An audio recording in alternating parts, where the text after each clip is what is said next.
Hello everyone.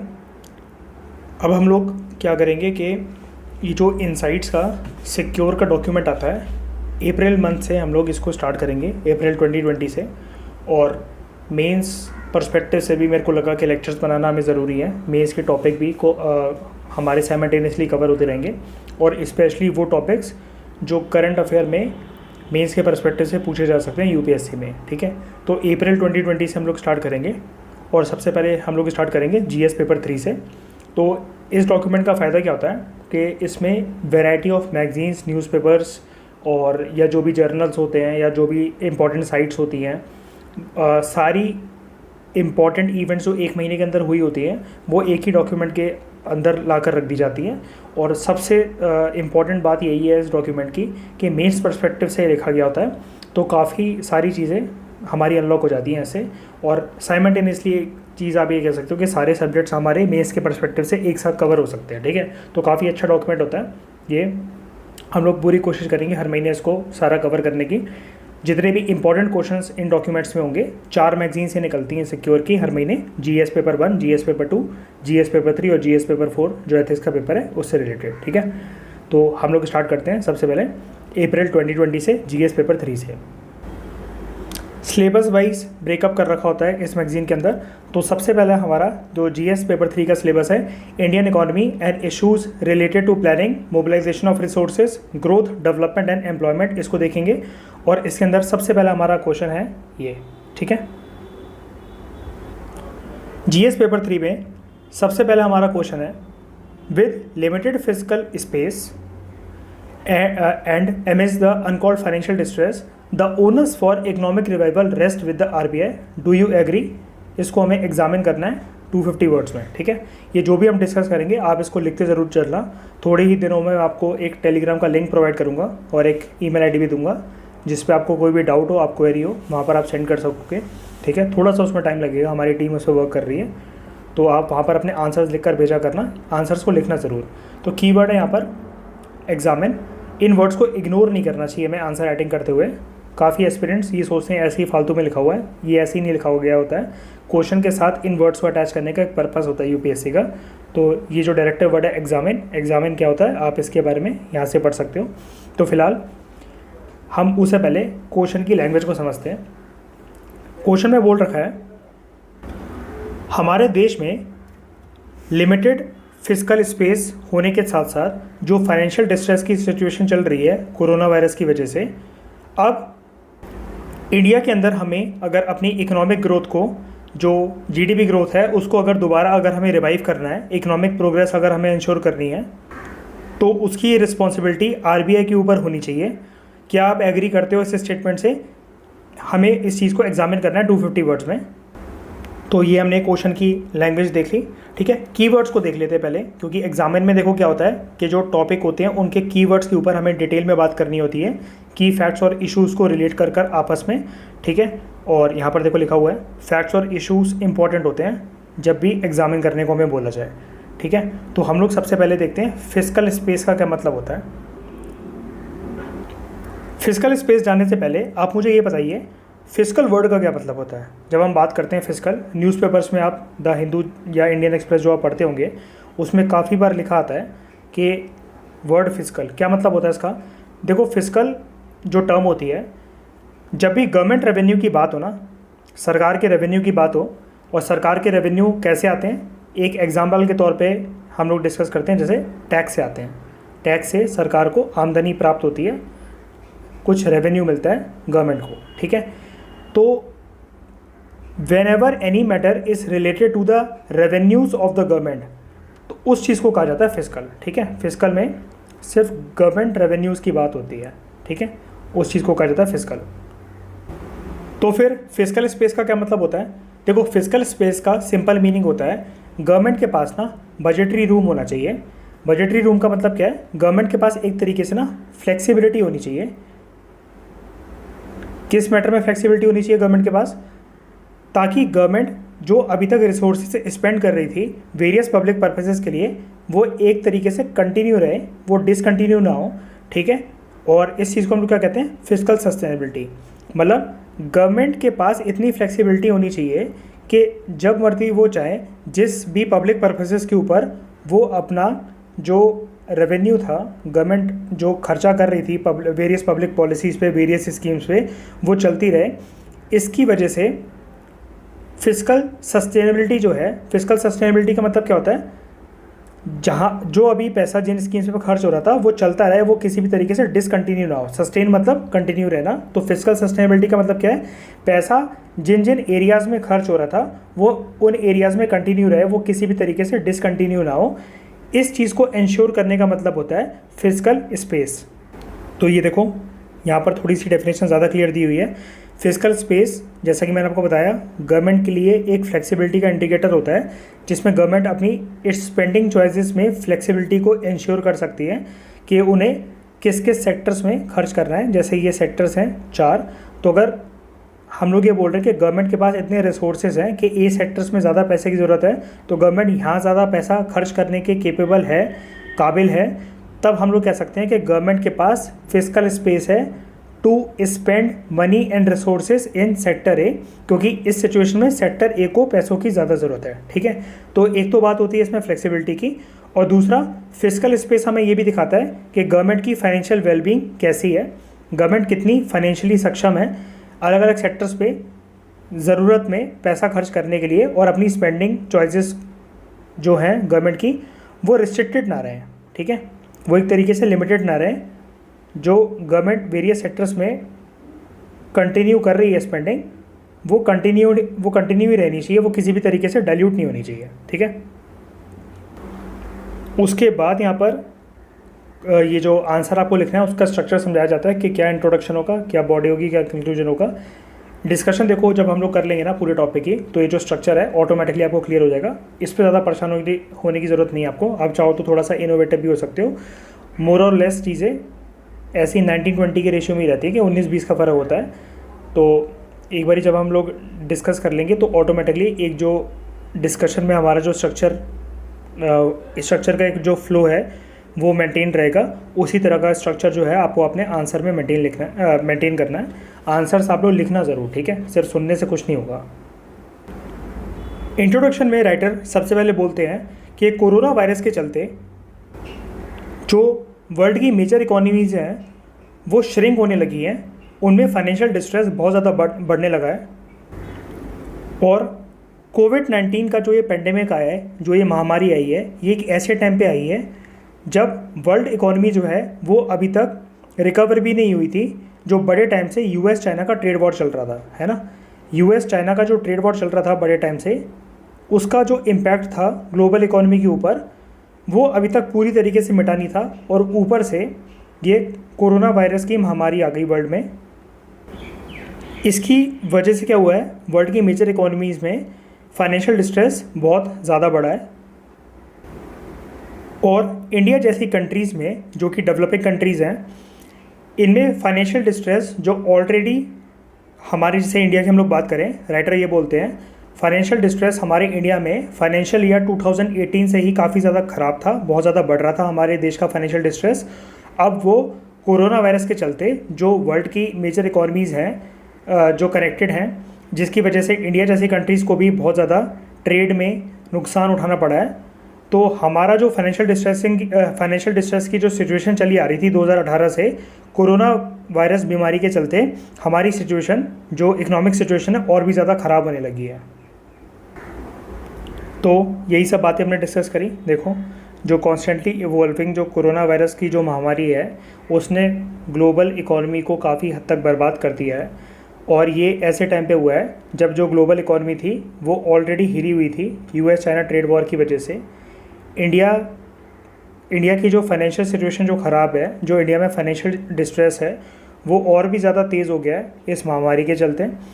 और ये जो मतलब जो ग्लोबल शॉक आया है, मतलब एक तो कोरोना वायरस का, ऊपर से फाइनेंशियल डिस्ट्रेस का, जो ये ग्लोबल शॉक इंडिया को, जो ट्विन चैलेंजेस ये एक साथ जो फेस करने पड़ रहे हैं, ये एक ऐसे टाइम पे हुआ है जब हमारी इकोनॉमी का जो ट्रेजेक्ट्री है, इकोनॉमिक ट्रेजेक्ट्री मतलब जो इकोनॉमिक पाथ है, किस डायरेक्शन में हमारी इंडियन इकोनॉमी बढ़ रही है, तो वो ऑलरेडी ख़राब चल रही थी फाइनेंशियल ईयर 2018 से 19 में। और अब तो फाइनेंशियल जो डिस्ट्रेस है फाइनेंशियल डिस्ट्रेस और भी ज़्यादा बढ़ गया, हमारी जो फाइनेंशियल सिचुएशन है वो बहुत ज़्यादा ख़राब होने लगी है। दो ट्विन चैलेंजेस वर्क कर रहे हैं हमारी इकोनॉमी में, एक तो कोरोना वायरस, ऊपर से जो 2018 टू 19 का ये जो फाइनेंशियल डिस्ट्रेस है ये, ठीक है। तो इसकी वजह से इंडिया की फाइनेंशियल सिचुएशन, मतलब इंडिया जैसी इकोनॉमी की फाइनेंशियल सिचुएशन काफ़ी ख़राब हो चुकी है। लेकिन इस क्वेश्चन का मेन फोकस तो हमारे आरबीआई की पॉलिसी और इंडिया के पर्सपेक्टिव से ज़्यादा हमें लिखना है इसमें, ठीक है। तो ये हमने बात करी इंट्रोडक्शन की। उसके बाद नेक्स्ट क्या बात होती है, देखो ग्लोबल इकोनॉमी में एक डर आ गया है कि कहीं ग्लोबल रिसेशन ना हो जाए। रिसेशन का मीनिंग मैं अब एक बारी आपको बता देता हूँ, इंपॉर्टेंट है ये टर्म। रिसेशन देखो एक टेम्पररी पीरियड होता है, ठीक है, जिसमें इकोनॉमी जो है वो डिक्लाइन कर रही होती है, और एक ये ऐसा पीरियड होता है जहाँ पे जो ट्रेड और जो इंडस्ट्रियल एक्टिविटी होती है वो बहुत ही ज़्यादा कम हो चुकी होती है इकोनॉमी के अंदर, मतलब वो ना के बराबर चल रही होती है। ट्रेड बिल्कुल ना के बराबर होता है, और वेरियस इंडस्ट्रीज़ जो होती हैं हमारे देश में, किसी भी कंट्री में जहाँ पर रिसेशन आया है, जो इंडस्ट्रियल एक्टिविटी चल रही होती हैं उनकी भी सिचुएशन काफ़ी ख़राब होती है, मतलब ट्रेड और इंडस्ट्रियल एक्टिविटी बहुत ज़्यादा कम हो गए होते हैं, बिल्कुल ना के बराबर। और रिसेशन हम लोग मेजर कैसे करते हैं, जब देखो जीडीपी जो है वो लगातार 2 क्वार्टर्स तक गिरने लगे, ठीक है, मतलब ऑलमोस्ट 6 मंथ्स तक जो जीडीपी है वो फॉल होने लगे। और यहाँ पर क्राइटेरिया क्या है, क्राइटेरिया यहाँ पर है जैसे क्वार्टर 1 में देखा गया कि जीडीपी की ग्रोथ कम है, नेक्स्ट क्वार्टर में ही देख लिया जाए कि जो जीडीपी की ग्रोथ है वो फिर से कम है, ठीक है। लगातार 2 क्वार्टर्स में जो जीडीपी ग्रोथ है वो कम होनी चाहिए, ठीक है, तब हम लोग कह सकते हैं ये एक सिचुएशन है किसकी, रिसेशन की। अब देखो इसमें ये बोला जाता है कि जो कोविड-19 की ये जो महामारी आई है, ये जो पेंडेमिक आया है, इसने वर्ल्ड इकोनॉमी के सामने 3 चैलेंजेस खड़े कर दिए हैं। ट्रिपल वैमी का ये मतलब होता है जैसे आप सेंटर में हो और तीनों साइड से आपके ऊपर अटैक हो रहा है, ठीक है, तो उसको हम लोग कहते हैं ट्रिपल वैमी। 3 तरीके से प्रॉब्लम जब एक साथ आ जाती हैं उसको हम लोग कहते हैं ट्रिपल वैमी। तो वर्ल्ड में 3 तरीके से जो प्रॉब्लम्स हैं, 3 प्रॉब्लम्स साइमल्टेनियसली इमर्ज होकर आ रही हैं, जो वेरियस इकोनॉमीज़ के अंदर, वेरियस कंट्रीज़ के अंदर हमें देखने को मिल रही है, और जिसकी वजह से वर्ल्ड इकोनॉमी को ये डर लगने लगा है कि अगर ये तीनों प्रॉब्लम्स कंटिन्यू रही साइमल्टेनियसली तो कुछ ही टाइम में पूरे वर्ल्ड में रिसेशन आ जाएगा, मतलब किसी पर्टिकुलर कंट्री में नहीं बल्कि पूरे के पूरे वर्ल्ड इकोनॉमी के अंदर एक ग्लोबल रिसेशन देखने को मिलेगा। तो हम लोग इन तीनों प्रॉब्लम्स की बात करते हैं। सबसे पहली प्रॉब्लम जो राइटर हमें बताते हैं कि वर्ल्ड में देखो क्या होता है, एक सप्लाई चेन चलती है जिसकी वजह से जो मेजर इकोनॉमीज़ के बीच में गुड्स एंड सर्विसेज की ट्रांजैक्शन जो होती है वो कंटिन्यू रहती है। लेकिन ये जो इम्पोर्टेंट सप्लाई चेन है ना, ये अब टूटने लगी है, जिसकी वजह से ऑल ओवर द वर्ल्ड जो इकोनॉमिक ग्रोथ है, जो गुड्स एंड सर्विसेज का जो फ्लो है, उसकी जो चेन है वो टूट गई है। अगर हम लोग बात करें ऐसा हुआ क्या है, ऐसा हुआ क्यों है, इसके पीछे जो पॉसिबल फैक्टर है वो क्या है। देखो हम सब जानते हैं कि प्रेजेंट टाइम में जो चाइना है उसको एक सेंट्रल पिलर माना जाता है ग्लोबल इकोनॉमी का। चाइना ग्लोबल इकोनॉमी को आगे लेकर जाने के लिए एक मेन व्हील का, एक मेन पहिए का काम करता है, ठीक है।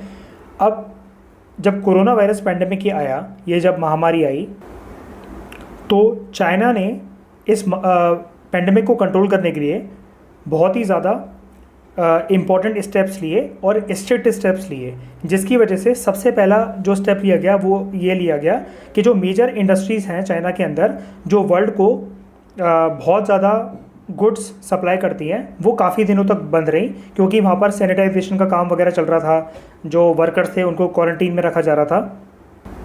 और उसके बाद भी जब वो इंडस्ट्रीज़ ओपन हो गई तो उन इंडस्ट्रीज़ में कुछ रेगुलेशंस एंड रूल्स अलाउड करे गए कि वो इंडस्ट्रीज़ ओपन हो सकती हैं लेकिन लिमिटेड नंबर ऑफ़ वर्कर्स के साथ। मतलब चाइना की उन इंडस्ट्रीज़ में जितने नंबर पे वर्कर्स वो काम कर रहे थे, अब उतनी तादाद में वो काम नहीं कर सकेंगे। वर्कर्स की जो संख्या थी वो काफ़ी लिमिटेड हो गई। अब जब वर्कर्स कम हो गए तो उतने जितने range of goods and services जितने रेंज ऑफ गुड्स जो प्रोड्यूस हो रहे थे, जितनी क्वांटिटी में वो प्रोड्यूस हो रहे थे, अब वो गुड्स की क्वांटिटी कम हो गई। गुड्स की क्वांटिटी कम हो गई तो ऑब्वियसली बात है, आप खुद सोचो, सप्लाई चेन जो चाइना में ऑल ओवर द वर्ल्ड जो हो रही थी, ऑल ओवर द वर्ल्ड में जो हो रही थी गुड्स के पर्सपेक्टिव से, अब वो सप्लाई चेन टूटेगी, ऑब्वियसली बात है, क्योंकि गुड्स अब उतनी तादाद में, उतनी संख्या में वर्ल्ड की मेजर कंट्रीज़ में जा ही नहीं सकते हैं। और क्यों नहीं जा सकते हैं? क्योंकि प्रोड्यूस करने वाले जो वर्कर्स हैं वो अभी अवेलेबल ही नहीं है चाइना में।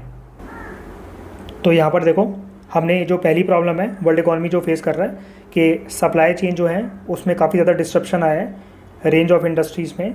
और पर्टिकुलरली क्यों आया है? चाइना, जिसको ग्लोबल इकॉनमी का पिलर माना जाता है, उसने बहुत ज़्यादा इस महामारी को रोकने के लिए एफर्ट्स लिए हैं।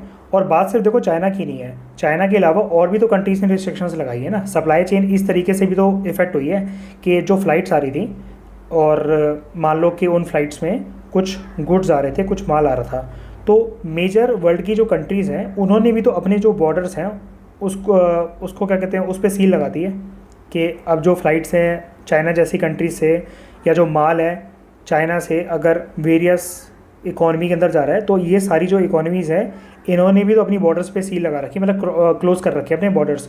तो चाइना से आने वाले माल को वर्ल्ड की जो मेजर कंट्रीज़ हैं उन्होंने रिसेंटली कोरोना वायरस में ये भी तो ट्राई करा ना कि चाइना से माल उनके देश में ना आ पाए, ठीक है। और जैसे हमारी कंट्री का आप एग्जांपल हो, हर एक कंट्री से आने वाली, बात सिर्फ चाइना की नहीं है, हर एक कंट्री से आने वाली जो फ़्लाइट्स हैं वो अभी हमने बंद कर रखी हैं। तो इसकी वजह से जो सप्लाई चेन है, अपने अलग अलग कंट्रीज़ हैं अपने अपने बॉर्डर्स को जो बंद करके रखा हुआ है, और एक कंट्री से दूसरी कंट्री में माल नहीं जा पा रहा है, तो इसकी वजह से सप्लाई चेन डिस्टर्ब हुई है। और ये पहली प्रॉब्लम है जो ग्लोबल इकॉनमी फेस कर रहा है। चाइना का एग्जांपल इसमें पर्टिकुलरली इसलिए दिया हुआ था, जैसा कि मैंने आपको बताया, China one of the largest contributor है गुड्स के मामले में all over the world. China को एक सेंट्रल पिलर माना जाता है ग्लोबल इकॉनमी के मामले में। सेकेंड प्रॉब्लम जो वर्ल्ड इकॉनमी को फेस करनी पड़ रही है वो ये है कि डोमेस्टिकली देखो, अपनी अपनी कंट्रीज़ के अंदर वेरियस कंट्रीज़ ने क्या करा है, कोरोना वायरस को कंट्रोल करने के लिए बहुत सारे मेजर्स अपनाए हैं। और उनमें से सबसे फेमस है लॉकडाउन एज अ मेजर को अपनाना, ताकि कोरोना वायरस फैले ना।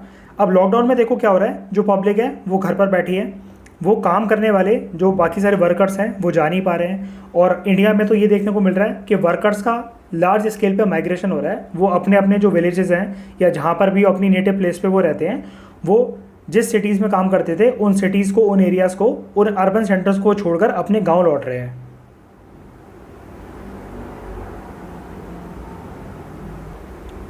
इसकी वजह से हो क्या रहा है, पूरा का पूरा मार्केट बंद है।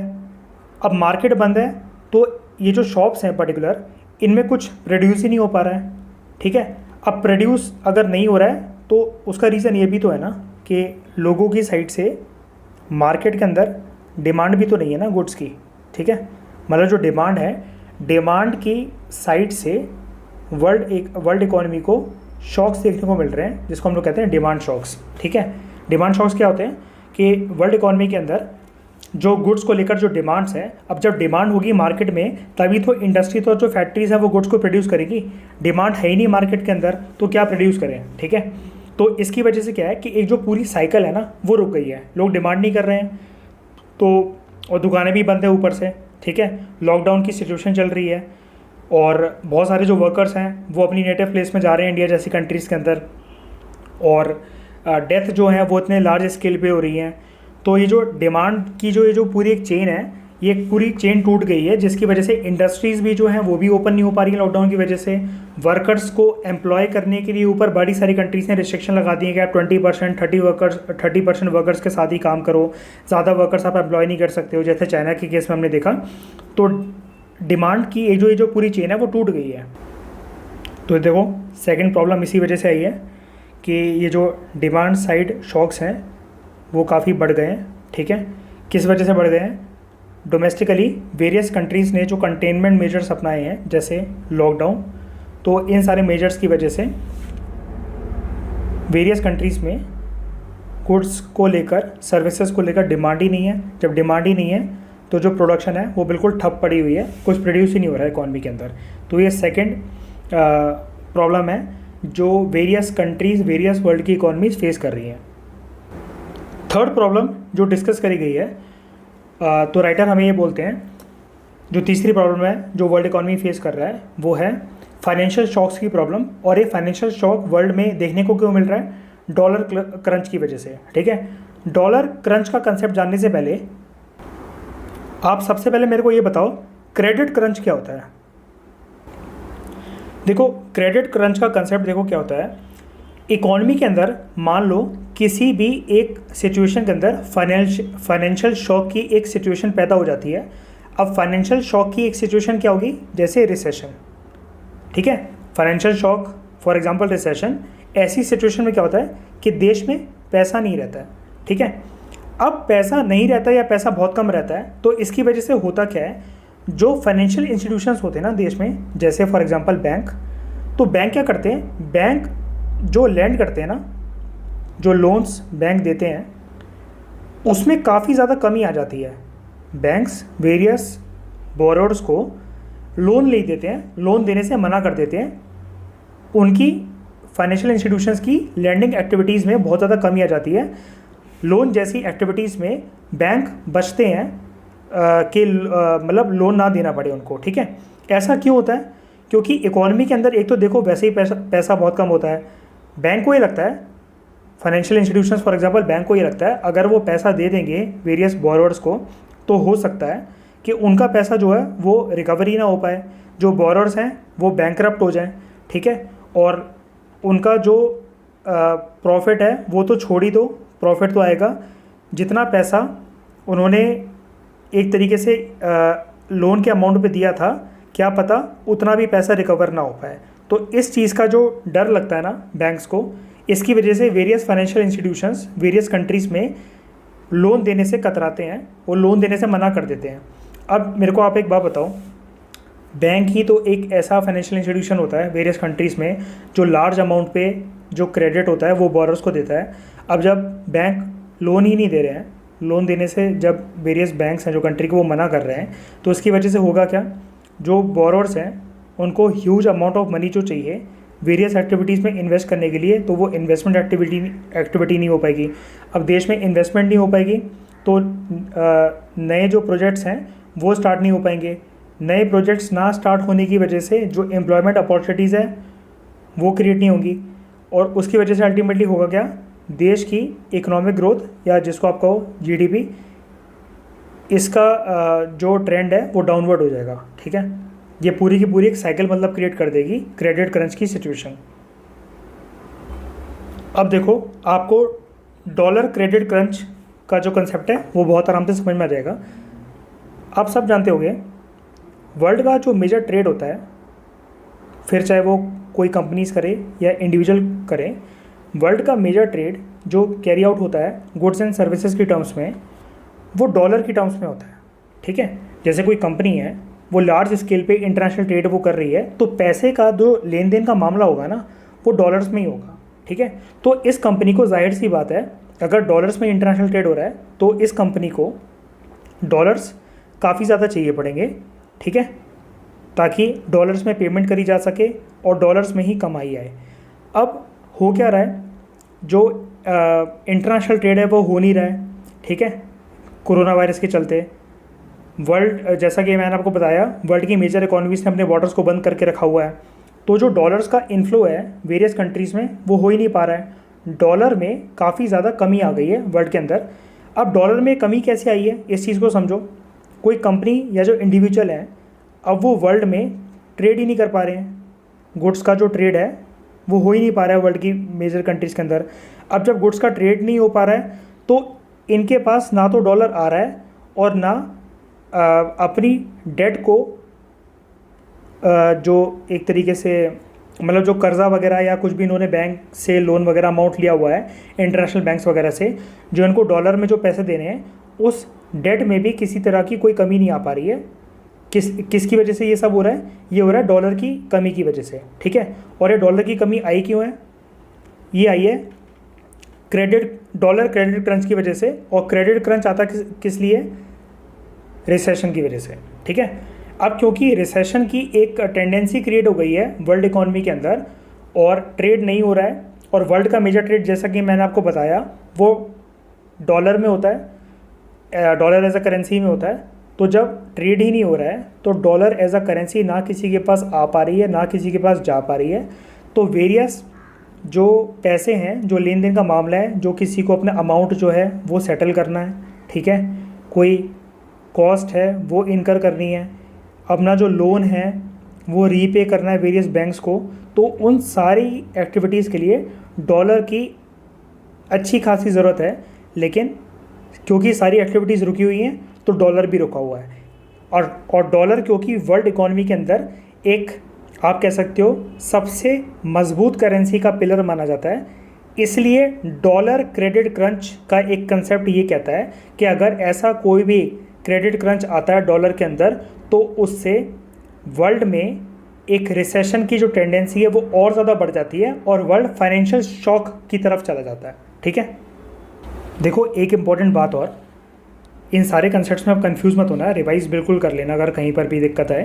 क्रेडिट क्रंच किसी भी करेंसी का हो सकता है, हो तो वो इंडियन रुपीज़ का भी सकता है, लेकिन क्योंकि हम लोग ये बात कर रहे हैं कि कौन सी ऐसी 3 प्रॉब्लम्स आई हैं वर्ल्ड इकॉनमी के अंदर जिसकी वजह से रिसेशन की जो एक प्रोबेबिलिटी है वो इंक्रीज़ हो गई है, तो वो है डॉलर क्रेडिट क्रंच। अब रुपी कोई सेंट्रल करेंसी तो है नहीं, मतलब सेंट्रल पिलर तो है नहीं वर्ल्ड इकॉनमी के अंदर।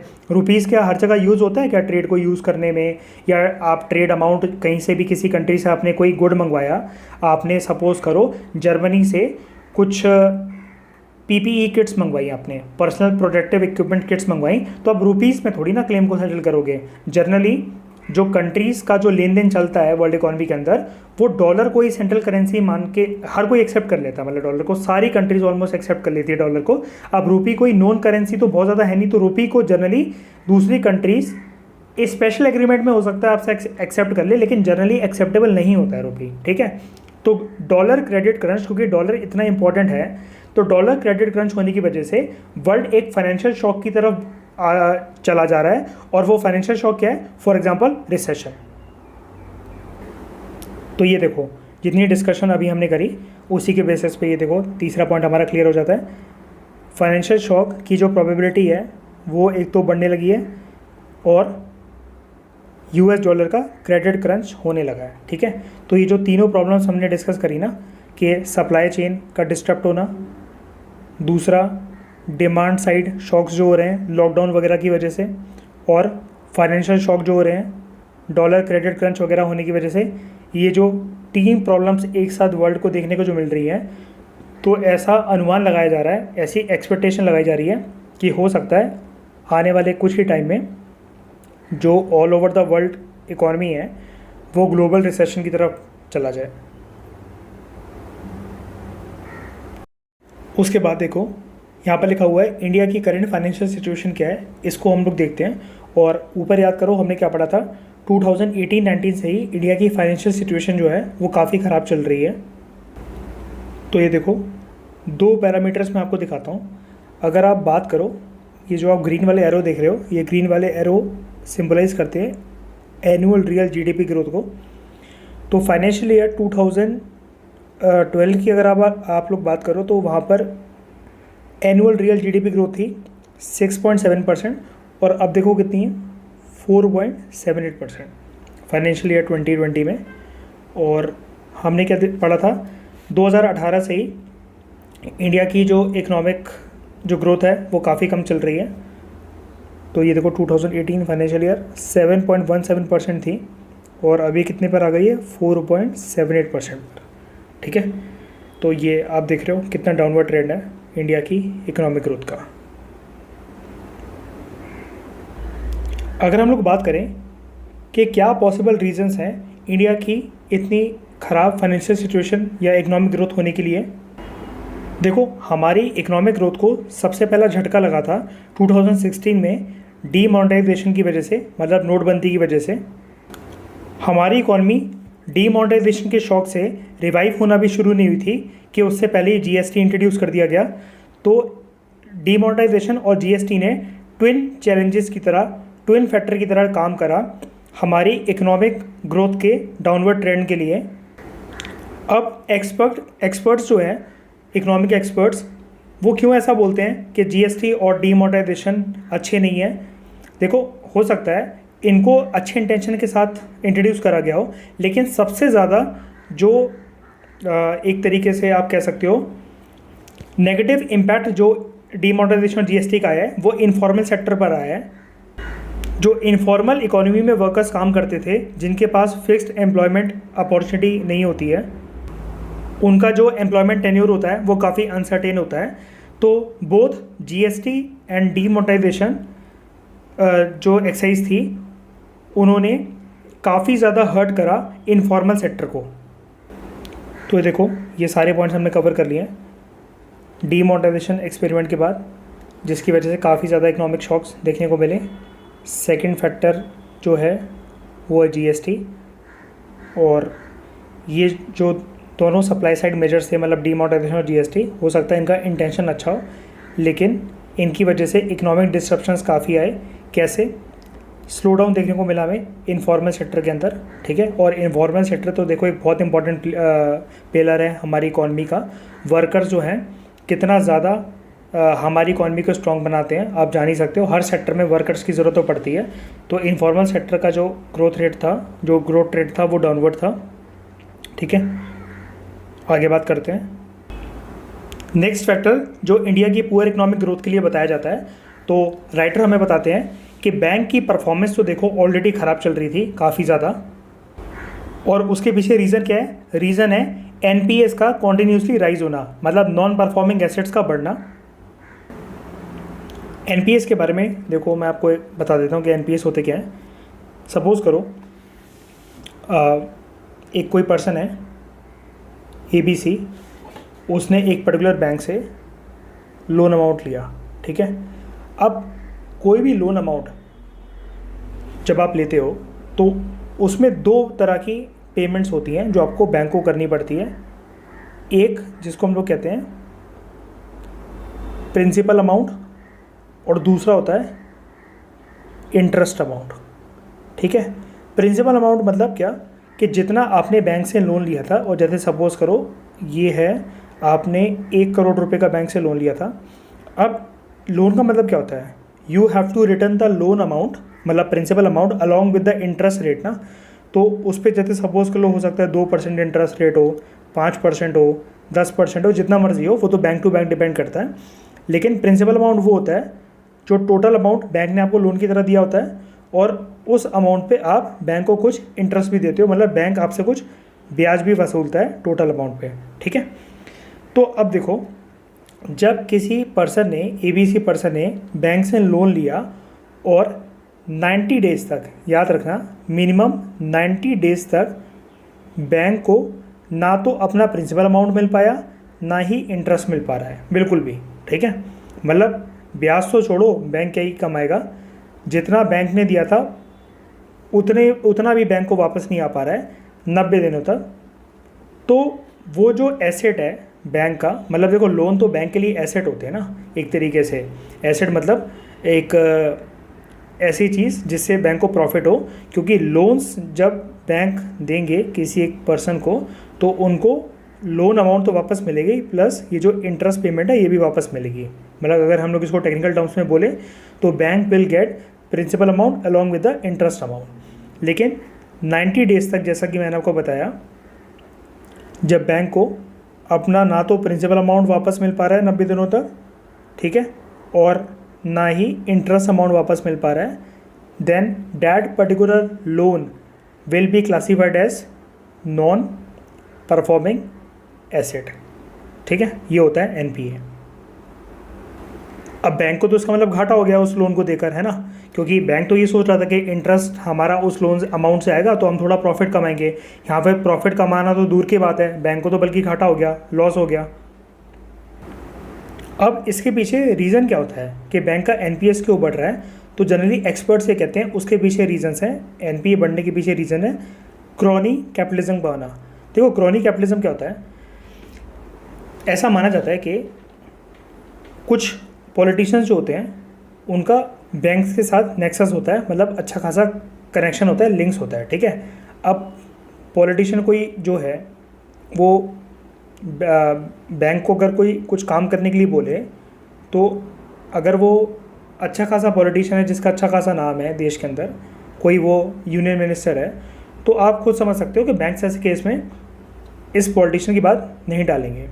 तो अब पॉलिटिशियन कहीं करते क्या है कि इनके कुछ जो रिलेटिव्स होते हैं, कुछ कज़न्स होते हैं या कुछ जो नोन पीपल होते हैं, इनको एक पर्टिकुलर बैंक से बोलकर ये अपने रिलेटिव कज़न या नोन पीपल को जो कोई भी बिज़नेस स्टार्ट करना होता है तो इस पर्टिकुलर बैंक से बोलकर ये बहुत ज़्यादा अमाउंट में इनके बिज़नेस के लिए लोन दिलवा देते हैं ऐसे पॉलिटिशियंस। ठीक है, अब वो बिज़नेस हो सकता है प्रॉफिटेबल हो या ना हो, लेकिन बैंक्स ये देखता नहीं है, क्योंकि पॉलिटिशियन का कॉल आ गया होता है कि आपको ये काम करवाना है, तो बैंक्स ना ज़्यादा देखता नहीं है कि क्या हमें इस बिज़नेस से जो पैसा है अपना रिकवर हो भी पाएगा, क्या जो इंटरेस्ट अमाउंट है या जो प्रिंसिपल अमाउंट है वो वापस आ भी पाएगा कि नहीं आ पाएगा। ऐसा तो नहीं क्या जो हमारा लोन है वो लॉस में चला जाए, हमें बिल्कुल भी प्रॉफिट ना हो।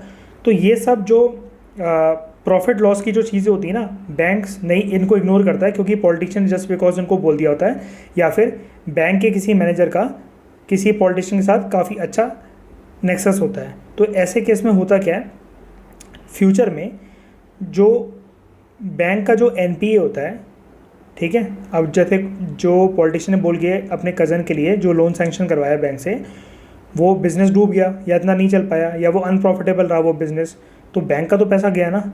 अब बैंक का पैसा जाने का मतलब है कि कंट्री के फाइनेंशियल इंस्टीट्यूशन का पैसे का लॉस हो गया, जिसकी वजह से बैंकिंग एक्टिविटीज़ अफेक्ट होती हैं काफ़ी बुरी तरीके से। तो ये वाला पॉइंट भी हमने अच्छे से देख लिया कि बैंकिंग सेक्टर में ऑलरेडी प्रॉब्लम चल रही थी, ठीक है, एनपीएस की वजह से, और एनपीएस की प्रॉब्लम जनरली मानी जाती है क्रोनिक कैपिटलिज्म की वजह से। और क्रोनिक कैपिटलिज्म क्या होता है, अगर हम लोग बात करें, जब बैंक्स का और पॉलिटिकल बॉसेस का जब एक अच्छा खासा नेक्सस होता है, उनका कनेक्शन होता है, ठीक है। क्रोनिक कैपिटलिज्म तो देखो किसी भी सेक्टर में हो सकता है, लेकिन फिलहाल यहाँ पर बात चल रही है बैंक की, मतलब पॉलिटिशियंस का पॉलिटिकल इंटरफेरेंस हो किसी भी एक पर्टिकुलर चीज़ के अंदर, उसको हम लोग कहते हैं क्रोनिक कैपिटलिज्म। तो यहाँ पर बैंक्स के साथ पॉलिटिशियन का अच्छा खासा लिंक है। ऐसे केस में होता क्या है कि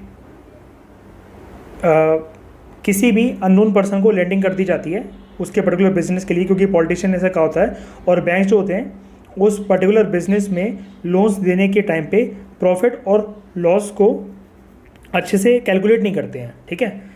तो इस केस में होता क्या है, फ्यूचर में बैंक्स का बहुत सारे केसेस में एनपीएस बढ़ जाता है, और जो करंट एनपीएस की प्रॉब्लम है वो ज़्यादातर एक्सपर्ट्स यही मानते हैं कि वो क्रोनिक कैपिटलिज्म की वजह से ही आई है, ठीक है। नेक्स्ट पॉइंट, राइटर ये बोलते हैं बैंकिंग सिस्टम के अलावा नॉन बैंकिंग फाइनेंशियल इंस्टीट्यूशंस जो होते हैं, या जिसको हम लोग नॉन बैंकिंग फाइनेंशियल कंपनीज भी बोलते हैं, इनमें भी रिसेंट ईयर्स में काफ़ी ज़्यादा लॉस देखने को मिला है, जिसकी वजह से हमारी जो इकॉनमी है, हमारी इकोनॉमिक ग्रोथ रेट है इंडिया की, काफ़ी ज़्यादा वो कम हुई है। और नॉन बैंकिंग फाइनेंशियल कंपनीज का जो घाटा था वो सामने आया, जिसकी वजह से हमारा जो नॉन बैंकिंग फाइनेंशियल सेक्टर है वो काफ़ी ज़्यादा हिल गया था। तो वो एक क्राइसिस आया था, ILNFS क्राइसिस। ILNFS क्राइसिस में हुआ क्या था कि इसकी वजह से फाइनेंशियल सेक्टर में, मतलब जैसे बैंकों में तो ऑलरेडी बहुत ज़्यादा फाइनेंशियल स्ट्रेस चल ही रहा था, लेकिन नॉन बैंकिंग फाइनेंशियल सेक्टर में भी ILNFS क्राइसिस की वजह से बहुत ज़्यादा इकोनॉमिक स्ट्रेस आ गया था, जिसकी वजह से ओवरऑल इंडियन इकोनॉमी के ऊपर इम्पैक्ट आया था।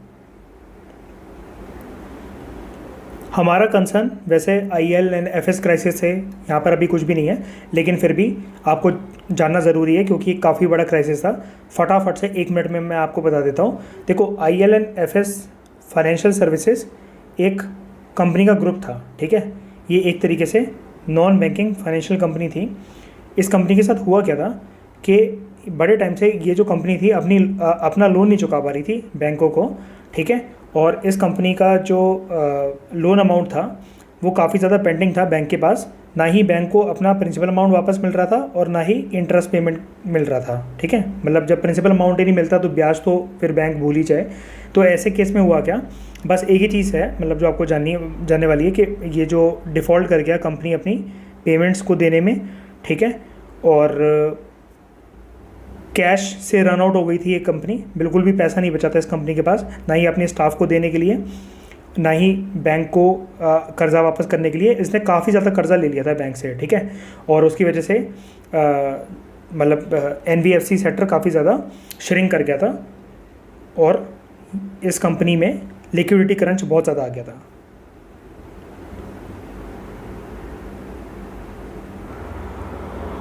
तो नॉन बैंकिंग फाइनेंशियल सेक्टर में स्ट्रेस की वजह से भी जो ओवरऑल इकोनॉमिक ग्रोथ है वो काफ़ी हद तक इम्पैक्ट हुई है हमारे कंट्री में। हम लोग अब एक बार NBFCs के बारे में भी बेसिक इन्फॉर्मेशन डिस्कस कर लेते हैं। तो ये मैं RBI की ऑफिशियल साइट पर आया हूँ, ठीक है, और यहाँ से मैं आपको NBFCs के बारे में उसकी डेफिनेशन बता देता हूँ। सबसे पहली बात, NBFC एक ऐसी कंपनी होती है जो रजिस्टर्ड हो कंपनीज एक्ट 1956 के अंदर। इनका क्या काम होता है? They are engage in the business of loans and advances. ये लोन दे सकते हैं, किसी को एडवांसेस दे सकते हैं। ये कुछ ऐसे शेयर्स, स्टॉक्स, बॉन्ड्स, डिबेंचर्स और सिक्योरिटीज़ इशू कर सकते हैं नॉन बैंकिंग फाइनेंशियल कंपनीज, जिसको या तो गवर्नमेंट ने इशू कराओ या लोकल अथॉरिटी ने, या किसी भी तरह की मार्केटेबल जो सिक्योरिटीज़ हो, मतलब सिक्योरिटीज़, स्टॉक, बॉन्ड्स, डिबेंचर्स वगैरह को एक्वायर करने का काम, खरीदने का काम NBFCs का होता है, ठीक है।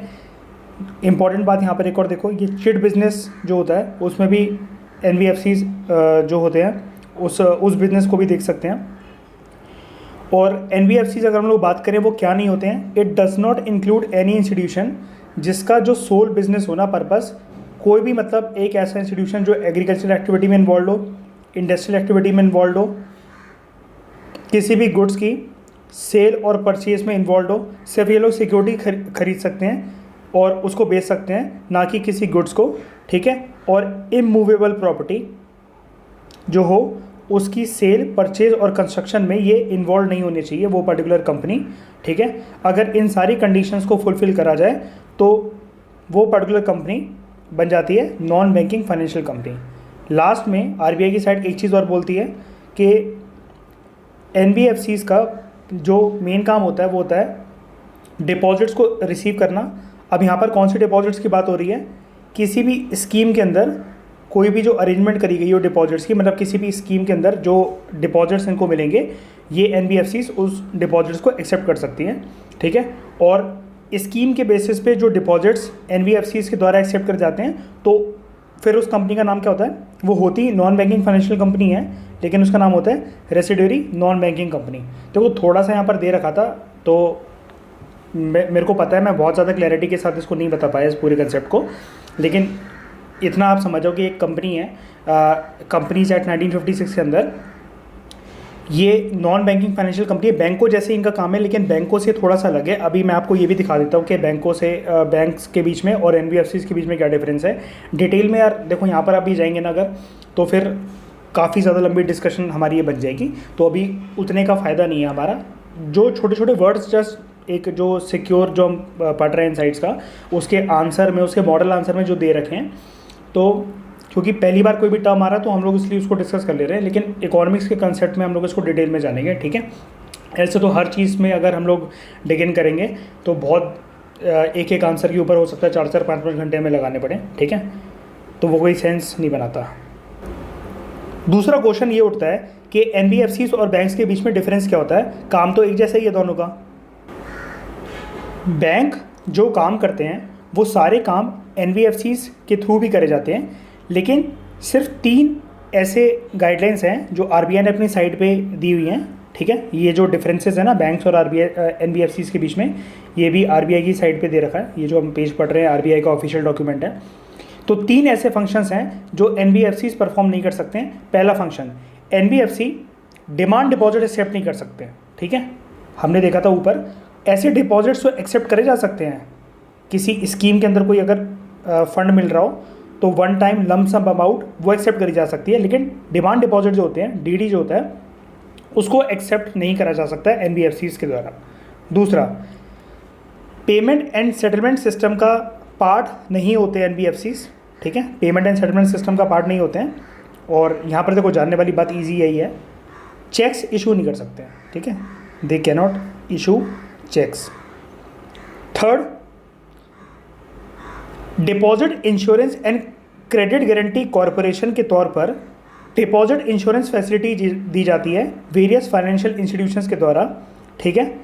अब ये जो डिपॉजिट इंश्योरेंस फैसिलिटी दी जाती है ना under deposit insurance and credit guarantee corporation, ये बैंक्स तो दे सकते हैं, लेकिन ये ऑप्शन एनबीएफसीज के डिपॉजिटर्स के पास नहीं होता, ठीक है। मतलब डिपॉजिट इंश्योरेंस फैसिलिटी का जो ऑप्शन होता है, अगर आप एनबीएफसीज में अपना पैसा जमा करवाते हो तो deposit insurance and credit guarantee corporation का आपको फ़ायदा नहीं मिलेगा। और क्या फ़ायदा नहीं मिलेगा, आपको किसी तरह की डिपॉजिट इंश्योरेंस फैसिलिटी नहीं मिलेगी।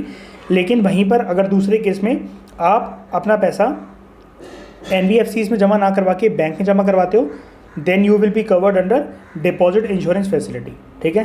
तो ये 3 फंक्शंस हैं जो बैंक्स तो परफॉर्म कर सकते हैं, लेकिन एनबीएफसीज को अलाउड नहीं है ये 3 फंक्शंस परफॉर्म करना।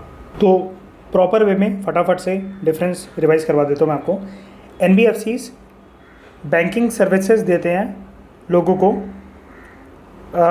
पर इनके पास बैंकिंग लाइसेंस नहीं होता, ठीक है। बैंकिंग जैसी सर्विसेज तो दी जाती है, लेकिन बैंकिंग लाइसेंस नहीं होता। और बैंक क्या होता है, बैंक एक ऑथराइज फाइनेंशियल इंटरमीडिएरी होता है जहाँ पर बैंकिंग सर्विसेज प्रोवाइड करी जाती हैं जनरल पब्लिक को। एनबीएफसीज कंपनीज एक्ट 1956 और कंपनीज एक्ट 2013 के अंदर रजिस्टर्ड होते हैं। बैंक्स जो होते हैं वो बैंकिंग रेगुलेशन एक्ट 1949 के अंदर रजिस्टर्ड होते हैं। डिमांड डिपॉजिट्स जैसा कि हमने डिस्कस करा, एनबीएफसीज एक्सेप्ट नहीं कर सकते हैं, वेयरएस बैंक्स कर सकते हैं। फॉरेन इन्वेस्टमेंट जो होती है 100% तक अलाउड होती है नॉन बैंकिंग फाइनेंशियल कंपनी में, ठीक है। और 74% तक अलाउड होती है प्राइवेट बैंक्स में। मतलब प्राइवेट बैंक्स में 100% नहीं होती है, सिर्फ 74% होती है। तो बैंक्स के लिए रिस्ट्रिक्शन कम है with regard to foreign investment.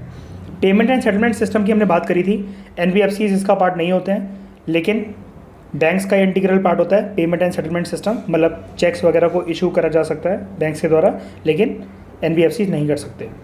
उसके बाद अगर हम लोग बात करें डिपॉजिट इंश्योरेंस फैसिलिटी, हमने देखा था एनबीएफसीज के पास इस तरह की कोई फैसिलिटी नहीं होती है, लेकिन बैंक का तो मेन काम यही होता है डिपॉजिट इंश्योरेंस फैसिलिटी प्रोवाइड करवाना। क्रेडिट क्रिएशन की बात करें, एनबीएफसीज का काम क्रेडिट क्रिएट करना नहीं होता है, लेकिन बैंक्स का काम होता है क्रेडिट क्रिएट करना, पैसे को लोन के तौर पर देना। वो तो खैर एनबीएफसीज भी करते हैं, लेकिन इनका जो क्रेडिट क्रिएशन का जो एक आपका वो जो एक लिंक होता है वो काफ़ी बड़ा होता है, क्योंकि बैंक्स देखो ना यहाँ पर डिमांड डिपॉजिट्स भी एक्सेप्ट कर सकते हैं, फिर चेक्स भी इशू कर सकते हैं। तो क्रेडिट क्रिएशन की जो रेंज होती है बैंक्स की वो बहुत वाइड रेंज होती है। और ट्रांजैक्शन सर्विसेज किसी भी तरह की एनबीएफसीज के थ्रू प्रोवाइड नहीं करी जाती हैं, लेकिन बैंक्स प्रोवाइड कर सकता है वेरियस मनी ट्रांजैक्शन की फैसिलिटी।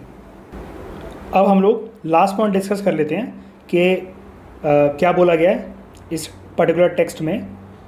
इंडिया की जो इकोनॉमिक सिचुएशन है वो रिसेंट ईयर्स में क्यों ख़राब हुई है। इंडिया ने देखो make in India programme launch करा था कुछ साल पहले, इन्वेस्टमेंट को इंडिया के अंदर अट्रैक्ट करने के लिए और ये भी इंश्योर करने के लिए कि इंडिया के गुड्स की वर्ल्ड वाइड जो मार्केट है एक्सपोर्ट्स के टर्म्स में वो काफ़ी अच्छी हो। मतलब एक्सपोर्ट को बूस्ट करने के लिए, दूसरा वेरियस इन्वेस्टर्स इंडिया के अंदर इन्वेस्ट करें, इस चीज़ को ध्यान में रखते हुए make in India programme start करा गया था। लेकिन वर्ल्ड के जो वेरियस इन्वेस्टर्स हैं वो चाइना के बियॉन्ड जाकर सोचते नहीं हैं। मतलब अगर उनका इन्वेस्टमेंट करने का कोई भी डेस्टिनेशन जो कंट्री है वो चाइना ही है अभी तक उनकी नज़रों में। इंडिया से जनरली वेरियस कंट्रीज़ जो क्या है अपनी इन्वेस्टमेंट जो है, इवन जो प्राइवेट इन्वेस्टर्स हैं वेरियस कंट्रीज़ के, अपनी इन्वेस्टमेंट को विड्रॉ करने लगे हैं।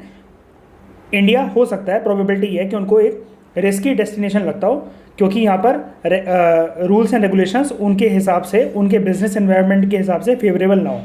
तो इस पॉइंट पे राइटर जो हैं ये इनसाइट्स के जो डॉक्यूमेंट के अंदर हमारे मेक इन इंडिया प्रोग्राम को क्रिटिसाइज करते हुए ये कहते हैं कि मेक इन इंडिया जो प्रोग्राम है वो प्रोटेक्शनिस्ट प्रोग्राम ज़्यादा है rather than export oriented program. मतलब उससे एक्सपोर्ट प्रमोट नहीं हो रही है। इंडिया ने अपने आप को इस प्रोग्राम के थ्रू ना क्लोज कर लिया है, ठीक है, कि हम लोग जो डोमेस्टिक गुड्स मैन्युफैक्चरर्स हैं सिर्फ उनका फ़ायदा देखेंगे। मैं आपको एग्जांपल से बताता हूँ कि प्रोटेक्शनिज्म वाली टेंडेंसी का मेक इन इंडिया प्रोग्राम को क्यों क्रिटिसाइज़ करा गया है, ठीक है। तो देखो प्रोटेक्शनिज्म में क्या होता है कि आप जितने भी फॉरेन गुड्स होते हैं उसको अपनी कंट्री में आने से रोकते हो। कैसे रोकते हो? बाहर के जितने भी फॉरेन गुड्स होते हैं उन पे टैक्स लगाकर, और ये टैक्स किस फॉर्म में होता है? टैरिफ्स आप उन पे इंक्रीज़ कर देते हो। अब टैरिफ्स इंक्रीज़ करने की वजह से क्या होता है, वो जो फॉरेन गुड्स होते हैं वो हो जाते हैं बहुत ही ज़्यादा कॉस्टली, ठीक है। अब जब वो कॉस्टली हो जाते हैं तो अब कोई भी जो है उन गुड्स को ख़रीदता नहीं है, तो आपके देश में कैसे इन्वेस्टमेंट आएगी, आप खुद बताओ। आपने जब इंपोर्ट ड्यूटी इंक्रीज़ कर दी, ठीक है, कि हमारे देश में कोई भी पर्टिकुलर गुड्स जो आएंगे, ठीक है, उन पे आपने इंपोर्ट ड्यूटी जो है वो इंक्रीज़ कर दी या टैरिफ्स जो हैं उसको बढ़ा दिया, तो अब ये गुड्स हमारे देश में आना तो महंगे हो गए ना। अब ये गुड्स आ कहाँ से रहे थे, ये फॉरेन गुड्स थे, ये बाहर से आ रहे थे हमारी कंट्री के अंदर।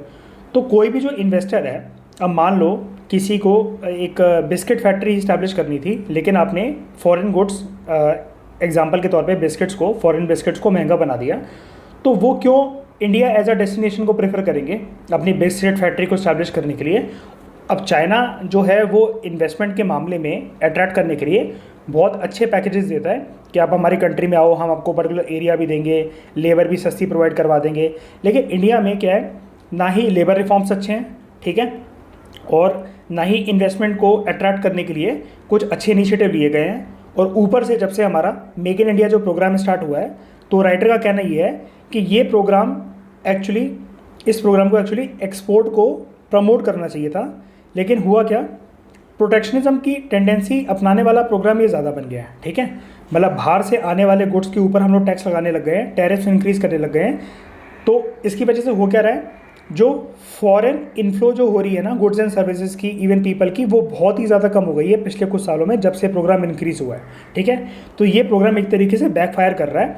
अब जब इन्वेस्टमेंट नहीं आती है तो फॉरेन करेंसी नहीं आती है देश के अंदर, अब फॉरेन करेंसी नहीं आएगी तो उसकी वजह से एज़ कम्पेयर टू दूसरी कंट्रीज़, अगर हमें चाइना से कम्पीट करना है, अब वो एक अगर अट्रैक्टिव डेस्टिनेशन ग्लोबल इकोनॉमी के लिए बन जाएगा इन्वेस्टमेंट के लिए, तो इंडिया में तो कोई भी फिर इन्वेस्ट नहीं करेगा, और इंडिया को इस चीज़ का खामियाजा भुगतना पड़ेगा बहुत ज़्यादा in terms of economic development, GDP growth, economic growth, development, welfare of the people, बहुत सारी टर्म्स में, ठीक है। तो इन्वेस्टमेंट एक बहुत ज़रूरी इंडिकेटर होता है इकोनॉमिक ग्रोथ को आगे लेकर जाने के लिए, क्योंकि इससे फॉरेन करेंसी का इन्फ्लो होता है। लेकिन हमारी कंट्री में हम लोग इन्वेस्टमेंट को अच्छे से अट्रैक्ट नहीं कर पाए हैं। आज भी जो वर्ल्ड है वो चाइना को ही एक इम्पॉर्टेंट डेस्टिनेशन मानता है इन्वेस्टमेंट का। तो फटाफट से आप मीनिंग भी देख लो प्रोटेक्शनिज्म का। प्रोटेक्शनिज्म एक ऐसी इकोनॉमिक पॉलिसी होती है जिससे आप इंपोर्ट्स को रिस्ट्रिक्ट करते हो अपनी कंट्री के अंदर वेरियस मेथड्स की मदद से। कैसे? टैरिफ्स को इंक्रीज़ करके इंपोर्टेड गुड्स पे, कि आपकी पर्टिकुलर कंट्री ABC कंट्री में कोई जो गुड्स आएंगे आपने वहाँ पर टैरिफ्स को इंक्रीज़ कर दिया, ठीक है। इंपोर्ट कोटास लगा देते हो कि पर्टिकुलर जैसे इतने नंबर ऑफ आइटम्स आप फिक्स कर देते हो कि इससे ज़्यादा गुड्स हमारी कंट्री के अंदर नहीं आ सकते हैं, ठीक है। और वेरियस अदर गवर्नमेंट रेगुलेशंस के द्वारा, तो हमारी कंट्री में कुछ इसी तरह के स्ट्रिक्ट रूल्स एंड रेगुलेशंस हैं, तो इन्वेस्टमेंट हम अट्रैक्ट नहीं कर पाते हैं बाहर से। तो यही सब हमने लास्ट पॉइंट के अंदर पढ़ा कि इंडिया की जो इनेबिलिटी है इन्वेस्टर्स के इंटरेस्ट को एक्सप्लॉइट करने के लिए, ताकि वो चाइना के बियॉन्ड भी थोड़ा देख सके। इंडिया इस चीज़ में फेल हो गया है, चाइना के बियॉन्ड कोई देखता ही नहीं है। वियतनाम ने भी अभी कुछ ऐसा करा था कि अपनी जो इन्वेस्टमेंट है, वियतनाम इंडिया का अच्छा दोस्त है, इन्वेस्टमेंट उसकी इंडिया की तरफ डाइवर्ट होनी चाहिए थी, लेकिन उन्होंने इंडिया में इन्वेस्ट करने से मना कर दिया, वहाँ के जो स्टार्टअप्स थे या जो भी प्राइवेट कंपनियाँ थीं।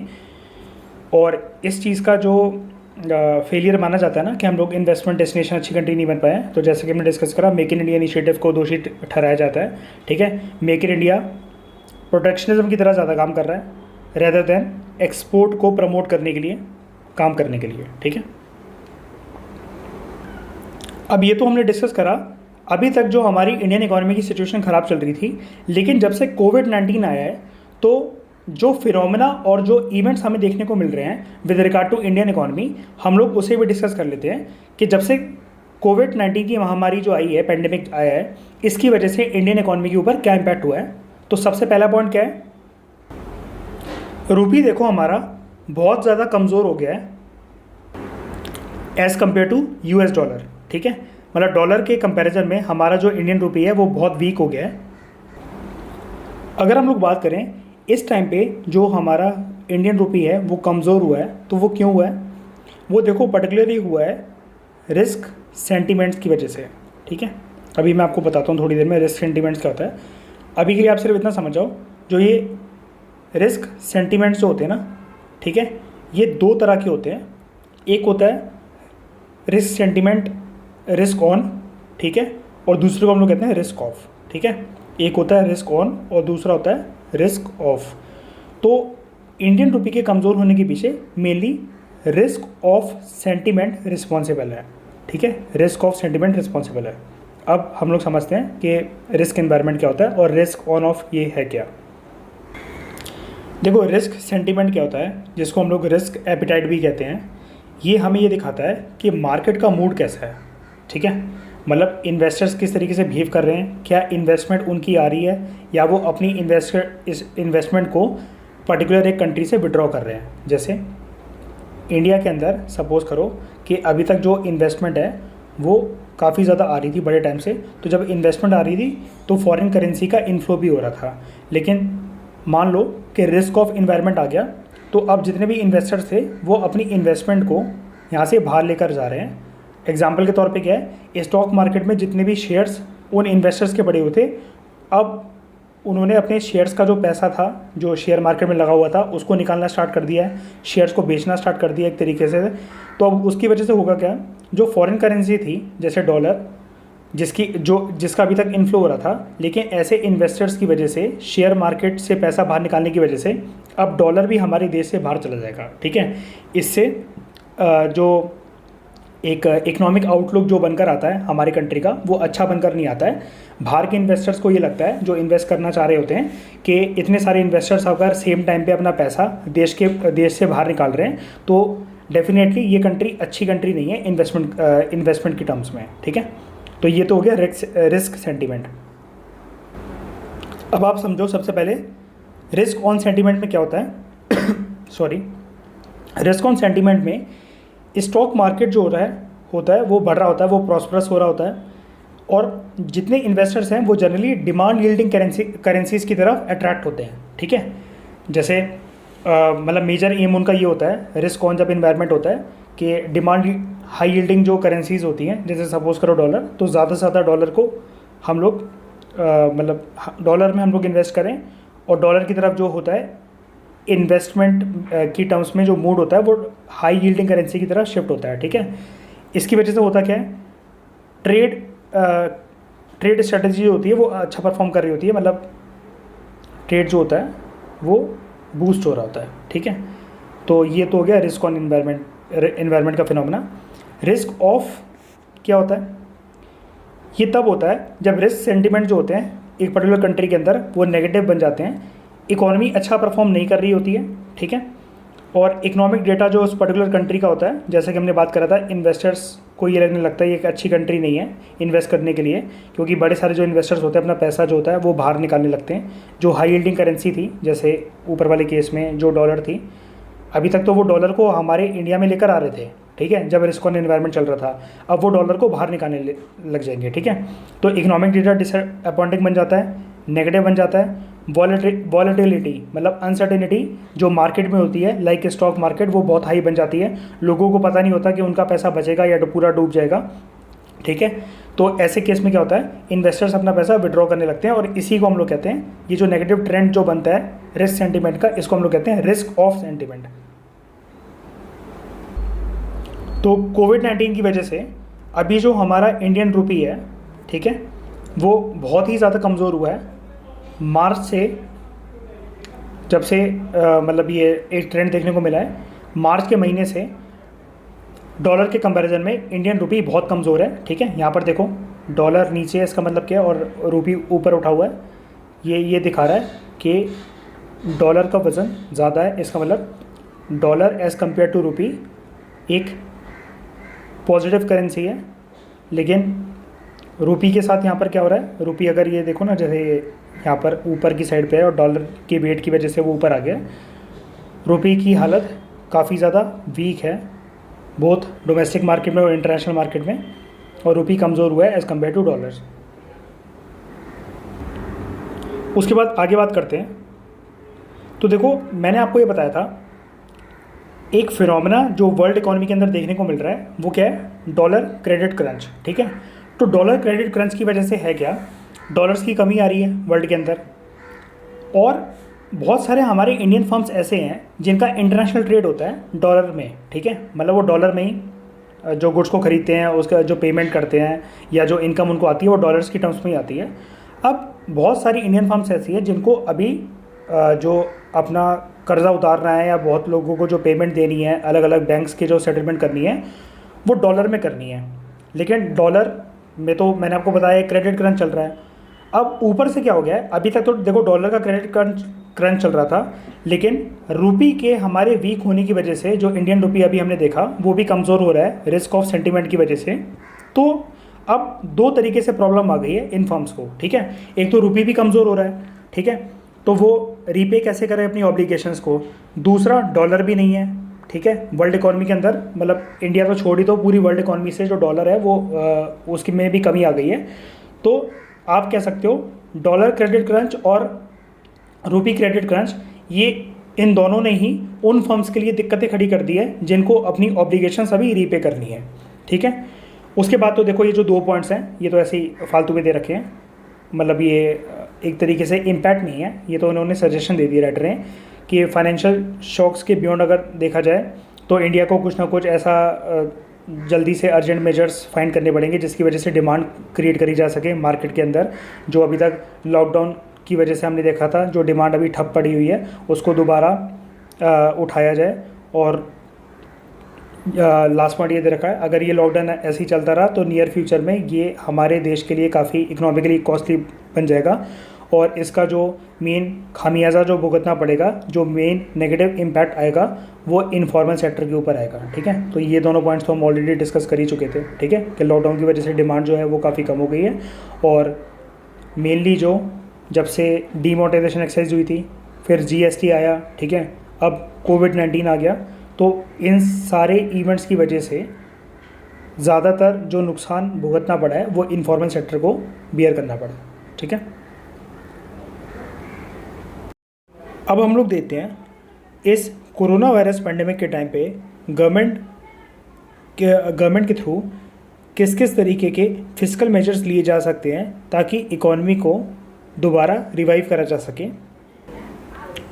तो हमारे टेक्स्ट में लिखा हुआ है सिक्योर में कि गवर्नमेंट को सबसे पहले तो देखो काउंटर साइक्लिकल फिस्कल मेजर्स लेने की ज़रूरत है एग्रेसिव तरीके से, ठीक है। अब ये counter cyclical fiscal policy measures क्या होते हैं, देखो जब भी इकोनॉमी के अंदर बूम या फिर रिसेशन जैसे आ जाता है, तो फिलहाल हम लोग बात करते हैं क्योंकि रिसेशन की एक टेंडेंसी बन रही है all over the world economy के अंदर, तो अब रिसेशन जैसे आने की टेंडेंसी जो बन रही है तो कुछ ऐसे स्टेप्स जो सरकार ले सकती है ताकि किसी भी तरीके से इकोनॉमी को स्टेबलाइज करा जा सके, वो रिसेशन में ना जाए इकोनॉमी, रिसेशन आने से इकोनॉमी के अंदर बच जाए। तो इस तरीके के मेजर्स को हम लोग कहते हैं काउंटर साइक्लिकल फिस्कल मेजर्स, मतलब जो फिस्कल मेजर्स अभी तक गवर्नमेंट ले रही है, ठीक है, फिस्कल पॉलिसी मेजर्स जो गवर्नमेंट के द्वारा लिए जा रहे हैं उससे तो हम देख रहे हैं कि कुछ फ़ायदा मिल नहीं रहा, ठीक है।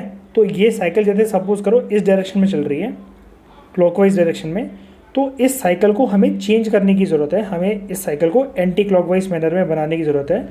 तो ये जो नए सेट ऑफ पॉलिसी मेजर्स, नई सेक्टर्स में सरकार ये डिसाइड करे कि उसको कहाँ पर स्पेंड करना है, कहाँ पर अपना पैसा बचाना है, किन सेक्टर्स में टैक्स ज़्यादा चार्ज करना है, कहाँ पर टैक्स कम करने की ज़रूरत है। तो ये जो नई सेट ऑफ स्ट्रेटजी होती है ना, जिसका सोल एम क्या होता है, इकोनॉमी को स्टेबलाइज करना, और किस टाइम पे, जब इकोनॉमी के अंदर या तो बूम हो या रिसेशन हो, इस तरीके के गवर्नमेंट के द्वारा लिए गए फिस्कल पॉलिसी मेजर्स को हम लोग कहते हैं counter cyclical fiscal policy measures. तो हमारा पहला पॉइंट हो गया क्लियर, इंडिया को एग्रेसिव तौर पर काउंटर साइक्लिकल फिस्कल मेजर्स लेने की ज़रूरत है ताकि ये जो नेगेटिव शॉक चल रहे हैं कोविड-19 के स्प्रेड होने की वजह से, इसमें हमारा एक बफर, मतलब एक दीवार बन जाए, हमारी इकॉनमी रिसेशन में ना जा पाए। सेकंड पॉइंट में ये बोला जाता है सबसे अच्छा फिस्कल रिस्पॉन्स सरकार की साइड से ये हो सकता है कि अगर उनको इकॉनमी को अपलिफ्ट करना है तो मोस्ट वल्नरेबल सेक्शंस पे सबसे पहले ध्यान दें, क्योंकि जो vulnerable section of the society होते हैं वही मेनली इनफॉर्मल सेक्टर में वर्क करते हैं हमारी इकॉनमी के अंदर। और जैसा कि हमने बात करी थी, इनफॉर्मल सेक्टर एक बहुत इंपॉर्टेंट प्लेयर है इंडियन इकॉनमी का। तो इनफॉर्मल सेक्टर में जो वल्नरेबल सेक्शंस हैं उनके ऊपर ध्यान देने की सरकार को ज़रूरत है। उसके बाद यहाँ पर बोला जाता है ऐसा भी ना हो कि सरकार बहुत ज़्यादा फिस्कल एक्सपेंशन कर दे, ठीक है।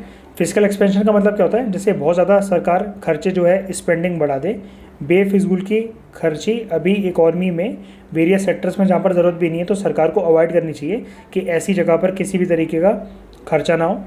तो होता क्या है, अभी कोरोना वायरस जब से पेंडेमिक आया है तो बहुत सारी कंट्रीज़ में ये देखा गया है कि वहाँ पर मैसिव फिजिकल एक्सपेंशन हुआ है, बहुत ज़्यादा अमाउंट में सरकार ने खर्चा करा है अलग अलग सेक्टर्स में। हमें ऐसे किसी भी खर्चे से बचना होगा। क्यों? क्योंकि हमारा जो physical responsibility and budget management act है उसके अंदर कुछ फिजिकल टारगेट्स हमने सेट कर रखे हैं। अगर उन टारगेट को सरकार बेफिजूल का खर्चा करके अगर ज़्यादा स्पेंडिंग सरकार करेगी तो उसकी वजह से हमारा फिजिकल डेफिसिट बढ़ेगा, ठीक है। तो इस सिचुएशन से सरकार को बचना चाहिए। इसको मैं एक बार आपको एक्सप्लेन कर देता हूँ जो बात मैंने अभी बोली। देखो, इस तरह की दो फिजिकल पॉलिसी होती है, मतलब सरकार खर्चा कैसे करेगी। एक होती है एक्सपेंशनरी फिजिकल पॉलिसी, दूसरी होती है कॉन्ट्रैक्शनरी फिजिकल पॉलिसी। तो कॉन्ट्रैक्शनरी में क्या होता है, सरकार स्पेंडिंग को गिरा देती है, टैक्सेस को इंक्रीज़ कर देती है।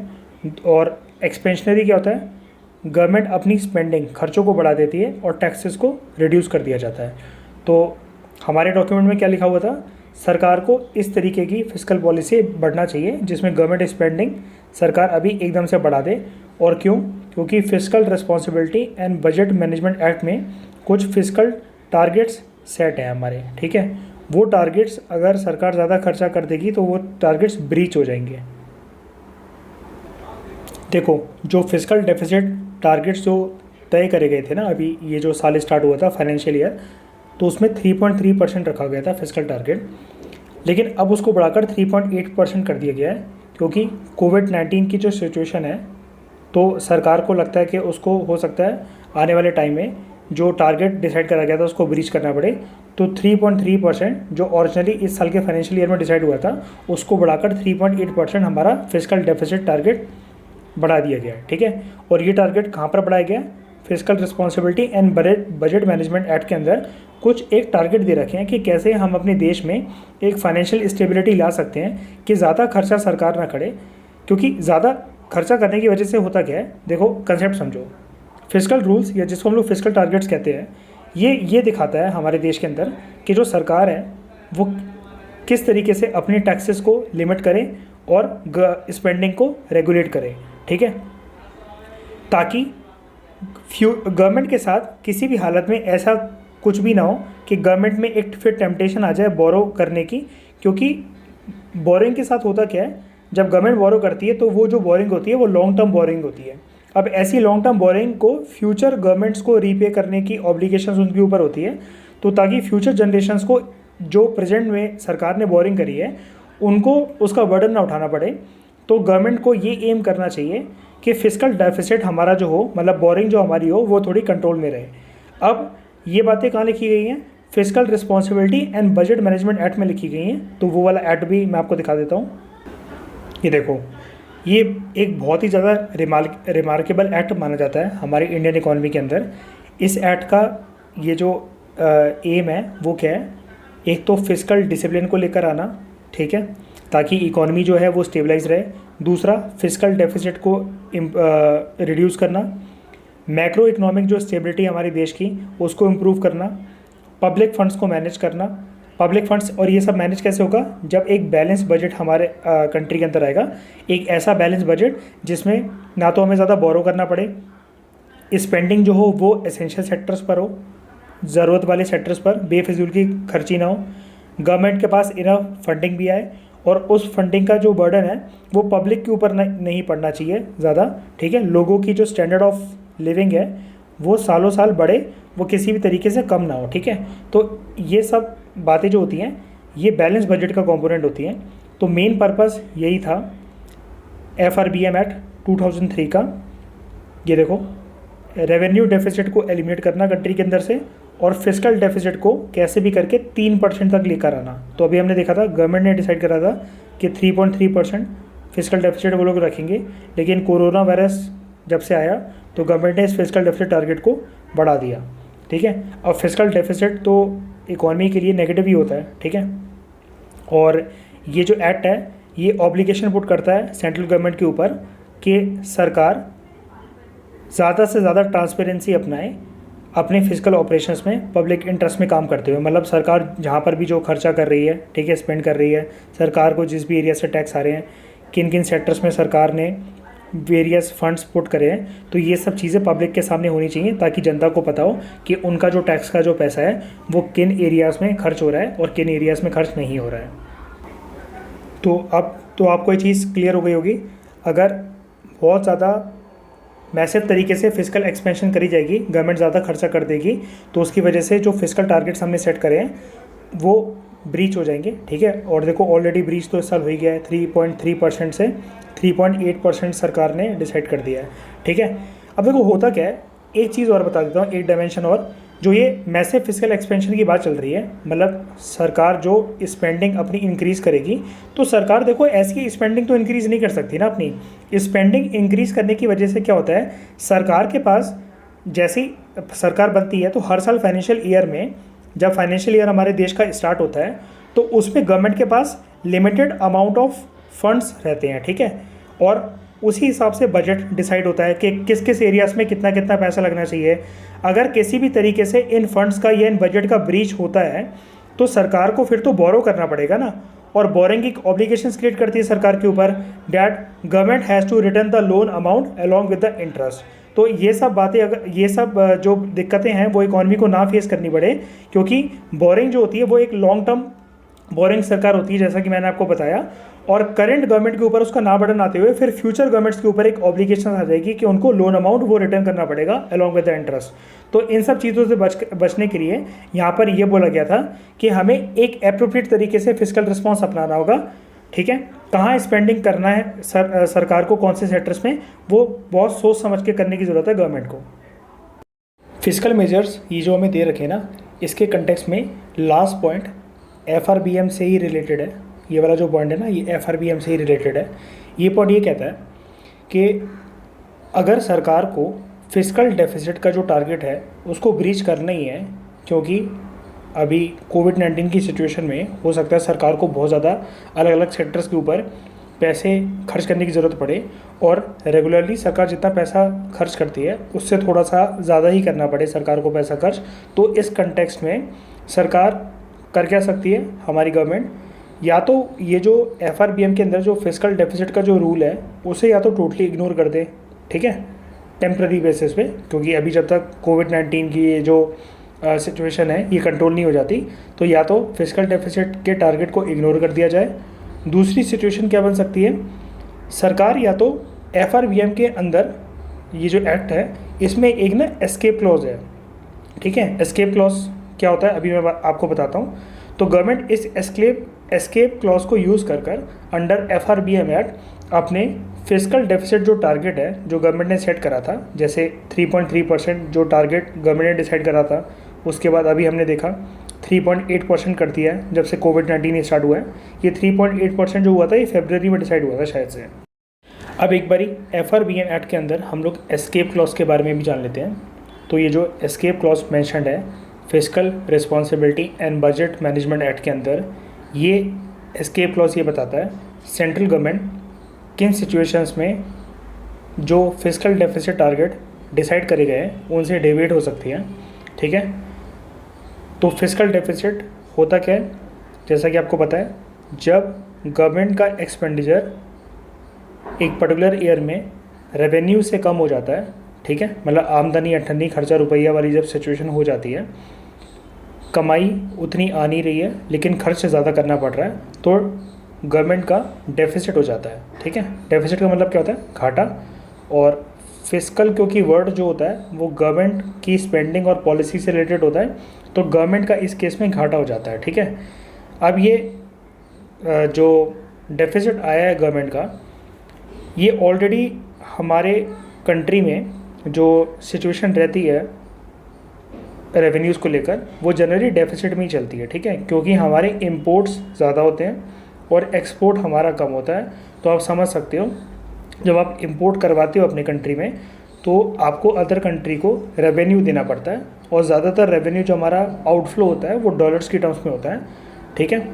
तो हमारा रेवेन्यू बाहर ज़्यादा जाता है कम, और जो कंट्री के अंदर जो कमाई आती है वो कम आती है। तो इसकी वजह से इंडिया की जो सिचुएशन होती है वो डेफिसिट में ही रहती है।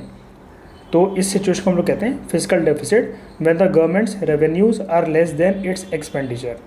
अब एस्केप क्लॉज क्या कहता है कि फिस्कल डेफिसिट अगर करेंटली गवर्नमेंट का चल भी रहा हो लेकिन कोई एक्सेप्शनल सर्कमस्टांसेस जैसे आ जाए, अब ये जो कोविड-19 की सिचुएशन है ये एक्सेप्शनल सर्कमस्टांस ही तो है, ठीक है। या फिर दूसरी सिचुएशन क्या है, इकोनॉमिक शॉक को किसी भी तरीके से रिस्पॉन्ड करने के लिए, अब ये कोविड-19 की जो सिचुएशन आई ये तो हो गया एक्सेप्शनल सर्कमस्टांसेस, इसकी वजह से इकॉनमी को झटके भी तो लग रहे हैं ना, ठीक है। और ये तो हमने पूरी डिस्कशन में भी ये सब देखा कि इकोनॉमिक शॉक वाली सिचुएशन है, ना कि सिर्फ इंडिया में बल्कि पूरी ग्लोबल इकोनॉमी के अंदर।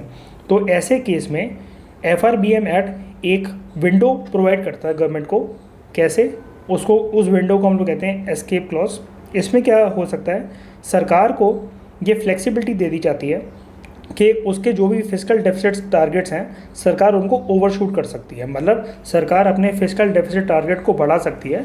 क्योंकि इस टाइम पे तो देखो गवर्नमेंट एम्प्लॉयज़ की जो सैलरीज़ है, इकॉनमी को आगे बूस्ट करने की बात है, ठीक है। और जैसे ही ये कोविड-19 की सिचुएशन जब ख़त्म होगी और हमारी इकॉनमी ओपन होगी तो बड़ी सारी कंट्रीज़ में हमें एक्सपोर्ट करना है, हमें कुछ इंपोर्ट्स भी करना है, ठीक है। और अभी हेल्थ इंफ्रास्ट्रक्चर पे सरकार बहुत ज़्यादा खर्च कर रही है, ठीक है, ऑलरेडी, और उसके बाद भी हमें करना पड़ेगा क्योंकि इतनी आसानी से ये अगर वैक्सीन बन भी जाती है तो उसके बाद भी इतनी आसानी से तो ये जो महामारी है ये आराम से तो ख़त्म होगी नहीं। तो ऐसे केस में क्या है, ये एक इकोनॉमिक शॉक और एक्सेप्शनल सर्कमस्टांसेस वाली सिचुएशन है, तो गवर्नमेंट को ज़्यादा स्पेंड करने की ज़रूरत है। इसी स्पेंडिंग के चलते एस्केप क्लॉज का यूज़ करते हुए सरकार अपने फिस्कल डेफिसिट टारगेट को ब्रीच कर सकती है, उनको ओवरशूट कर सकती है, ठीक है। तो यही है एस्केप क्लॉज, मतलब आप अपने नॉर्मल फिस्कल टारगेट जो आपने सेट करा होता है फाइनेंशियल ईयर में उससे आप डेविएट हो सकते हो इन टाइम्स ऑफ एक्सेप्शनल सर्कमस्टांसेस। और जब वो एक्सेप्शनल सर्कमस्टांसेस का वो जो रूप ले लेना, उनकी जो फॉर्म हो जाए वो इकोनॉमिक शॉक जैसी लगने लग जाए, क्योंकि हमने इंट्रोडक्शन में क्या पढ़ा था, ग्लोबल इकोनॉमी एक तरीके से रिसेशन की तरफ बढ़ रही है। तो उसी रिसेशन को टैकल करने के लिए सरकार इस एस्केप क्लॉज का यूज़ कर सकती है under fiscal responsibility and budget management act. तो इसी के साथ हमने सारे फिस्कल मेजर्स देख लिए कि गवर्नमेंट के द्वारा क्या क्या मेजर्स लिए जा सकते हैं इकॉनमी को दोबारा उसके ट्रैक पे लाने के लिए। अब सेकंड एस्पेक्ट हम लोग ये देखते हैं RBI के थ्रू क्या मेजर्स लिए गए हैं इस इकोनॉमिक सिचुएशन को कंट्रोल करने के लिए। और RBI जो मेजर्स लेता है उसको हम लोग क्या कहते हैं, मॉनेटरी मेजर्स, ठीक है। गवर्नमेंट जो मेजर्स लेती है उसको हम लोग कहते हैं फिस्कल मेजर्स, और मॉनेटरी मेजर्स वो मेजर्स होते हैं जो RBI के थ्रू लिए जाते हैं। रिजर्व बैंक ऑफ इंडिया ने डॉलर क्रेडिट क्रंच जो इमर्ज होकर आ रहा था, डॉलर की जो कमी इमर्ज हो रही थी, उसको टैकल करने के लिए RBI ने कुछ लॉन्ग टर्म रेपो ऑपरेशंस लिए हैं, ठीक है। ये इंपॉर्टेंट कंसेप्ट है LTRO, long term repo operations. Prelims में इससे डेफिनेटली क्वेश्चन बन सकता है, ठीक है। लेकिन लॉन्ग टर्म रेपो ऑपरेशंस को समझने से पहले हम एक बारी रेपो रेट का जो कंसेप्ट होता है उसको समझ लेते हैं, फिर आपको ये LTRO आराम से समझ में आ जाएगा। देखो RBI के पास क्या है, RBI ने एक हमारे कंट्री में बड़ा ही सिस्टमेटिक लिक्विडिटी फ्रेमवर्क अरेंज करके रखा हुआ है। इस सिस्टमेटिक लिक्विडिटी फ्रेमवर्क में होता क्या है, बैंक्स को लिक्विडिटी की अगर ज़रूरत है, मतलब लिक्विडिटी का देखो सिंपल सा मतलब इकोनॉमिक्स में होता है पैसा, ठीक है। क्रेडिट की, पैसे की अगर बैंक को ज़रूरत है, इमीडिएट फंड्स की ज़रूरत है किसी भी तरीके से, तो ताकि बैंकिंग सिस्टम देश का ठप ना हो, वो रुके ना, वो फेलियर ना हो। और लिक्विडिटी क्राइसिस के टाइम में बैंक के पास अगर पैसा नहीं है, और पैसा किस वजह से नहीं हो सकता, जैसे सपोज करो एक पर्टिकुलर बैंक का NPA बहुत ज़्यादा बढ़ गया, बैंक ने किसी एक कंपनी को जो इंडिविजुअल को लोन अमाउंट दिया था, ना ही उसका जो प्रिंसिपल अमाउंट था वो वापस आया बैंक के पास, और ना ही इंटरेस्ट पेमेंट। तो कोई भी अगर लिक्विडिटी क्राइसिस की सिचुएशन बैंक अगर हमारी कंट्री के अंदर फेस करते हैं, तो ऐसे में RBI being the central bank of the country बैंकों की हेल्प करता है, ठीक है। अब बैंकों की हेल्प करी जाती है, आरबीआई ऑब्वियसली बात है, जो कमर्शियल बैंक्स हैं, जो प्राइवेट बैंक्स हैं, आरबीआई उनको पैसा देगा। पैसे दो तरीक़ों से दिया जा सकता है, एक होता है रेपो रेट और दूसरा होता है रिवर्स रेपो रेट, ठीक है। लेकिन फिलहाल बैंकों को जो पैसा दिया जाता है ना, ठीक है, रिवर्स रेपो रेट का कंसेप्ट आप छोड़ दो, यहाँ पे तो आरबीआई पैसा लेता है बैंकों से, ठीक है। जो बैंक होते हैं वो आरबीआई को पैसे देते हैं, लेकिन फिलहाल हमारा कंसर्न यहाँ पर ये है रेपो रेट को समझना। तो देखो रेपो रेट में होता क्या है, एक दिन के लिए, याद रखना ये जितनी भी इन्फॉर्मेशन आपको बताऊँगा आराम से सुनना, एक दिन के लिए कोई कमर्शियल बैंक है, जैसे सपोज़ करो हम लोग मान लेते हैं कोई बैंक है, एसबीआई को ले लेते हैं, ठीक है। एसबीआई एक बैंक है, एसबीआई के पास कुछ गवर्नमेंट सिक्योरिटीज़ होती हैं, ठीक है, गवर्नमेंट सिक्योरिटीज़ होती हैं। इन गवर्नमेंट सिक्योरिटीज़ को SBI as a loan RBI को दे देगा, ठीक है। अब ये डिसाइडेड चीज़ होती है कि आरबीआई ये गवर्नमेंट सिक्योरिटीज़ जो है सॉरी, आरबीआई जो गवर्नमेंट सिक्योरिटीज़ हैं वो सेंट्रल बैंक से ख़रीद लेगा, क्योंकि ये एक प्रोसीजर आरबीआई जानबूझ के वॉलंटरी बेसिस पे फॉलो कर रहा है ताकि बैंक्स को पैसा दिया जाए।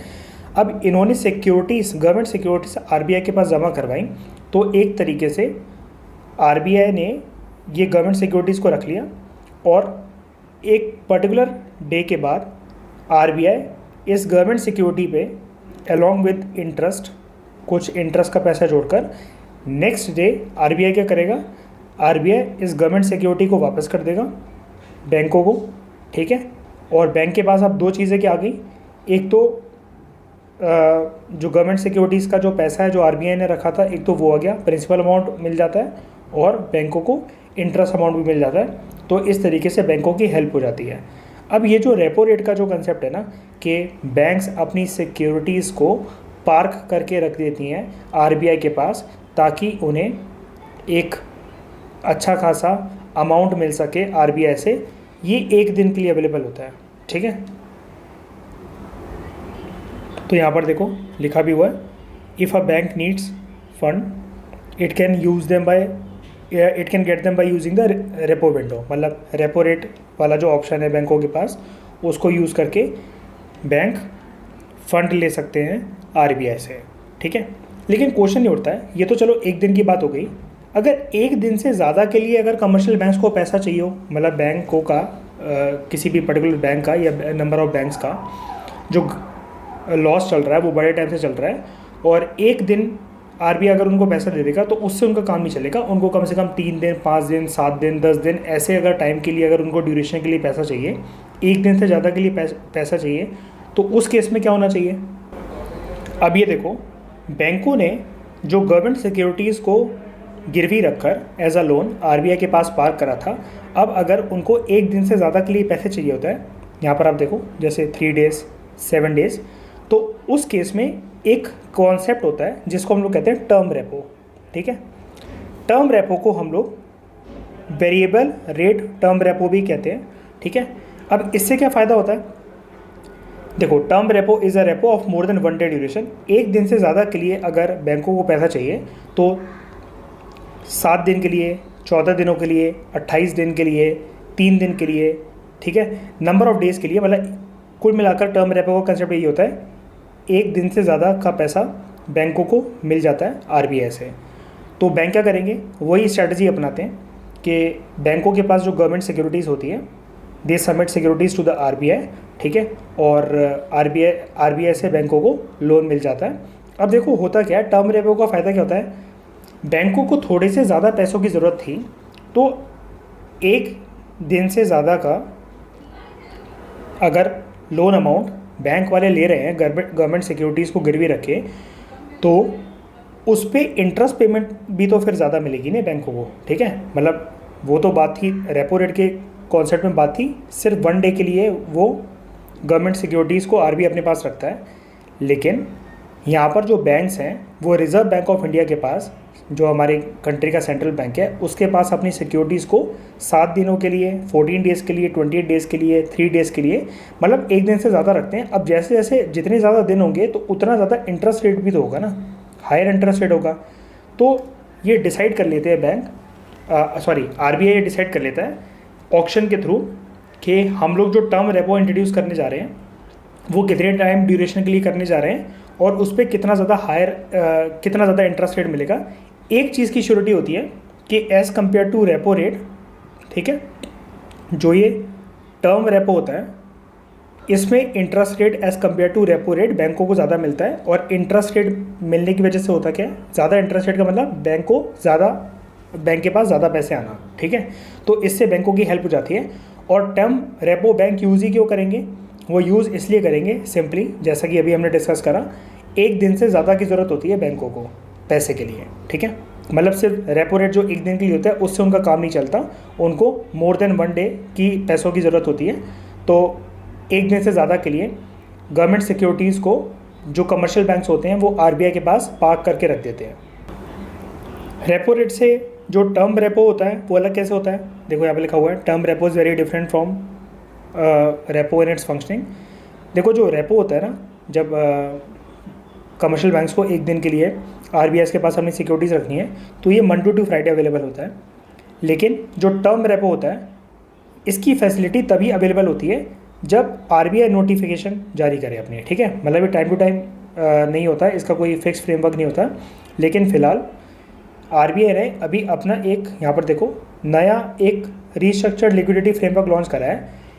इसमें क्या है, आरबीआई अब ट्वाइस इन अ वीक, एक हफ्ते में अब 2 बार इस चीज़ की फैसिलिटी देता है। मतलब आरबीआई की विंडो पे, आरबीआई की साइट पे आप जाओगे तो वहाँ पर एक notification twice in a week, हफ्ते में 2 बार आरबीआई जारी कर देता है कि हम लोग जो टर्म रेपो है लॉन्ग टर्म के लिए, एक दिन से ज़्यादा के लिए अगर किसी बैंक को पैसों की ज़रूरत है तो वो आरबीआई नोटिफिकेशन जारी करके बैंकों को इन्फॉर्म कर देता है। और बैंक उस टाइम पे जिनको भी एक दिन से ज़्यादा की फ़ंड की ज़रूरत होती है तो वो टर्म रेपो का यूज़ कर सकते हैं, ठीक है। तो ये तो वो टर्म रेपो का कंसेप्ट है।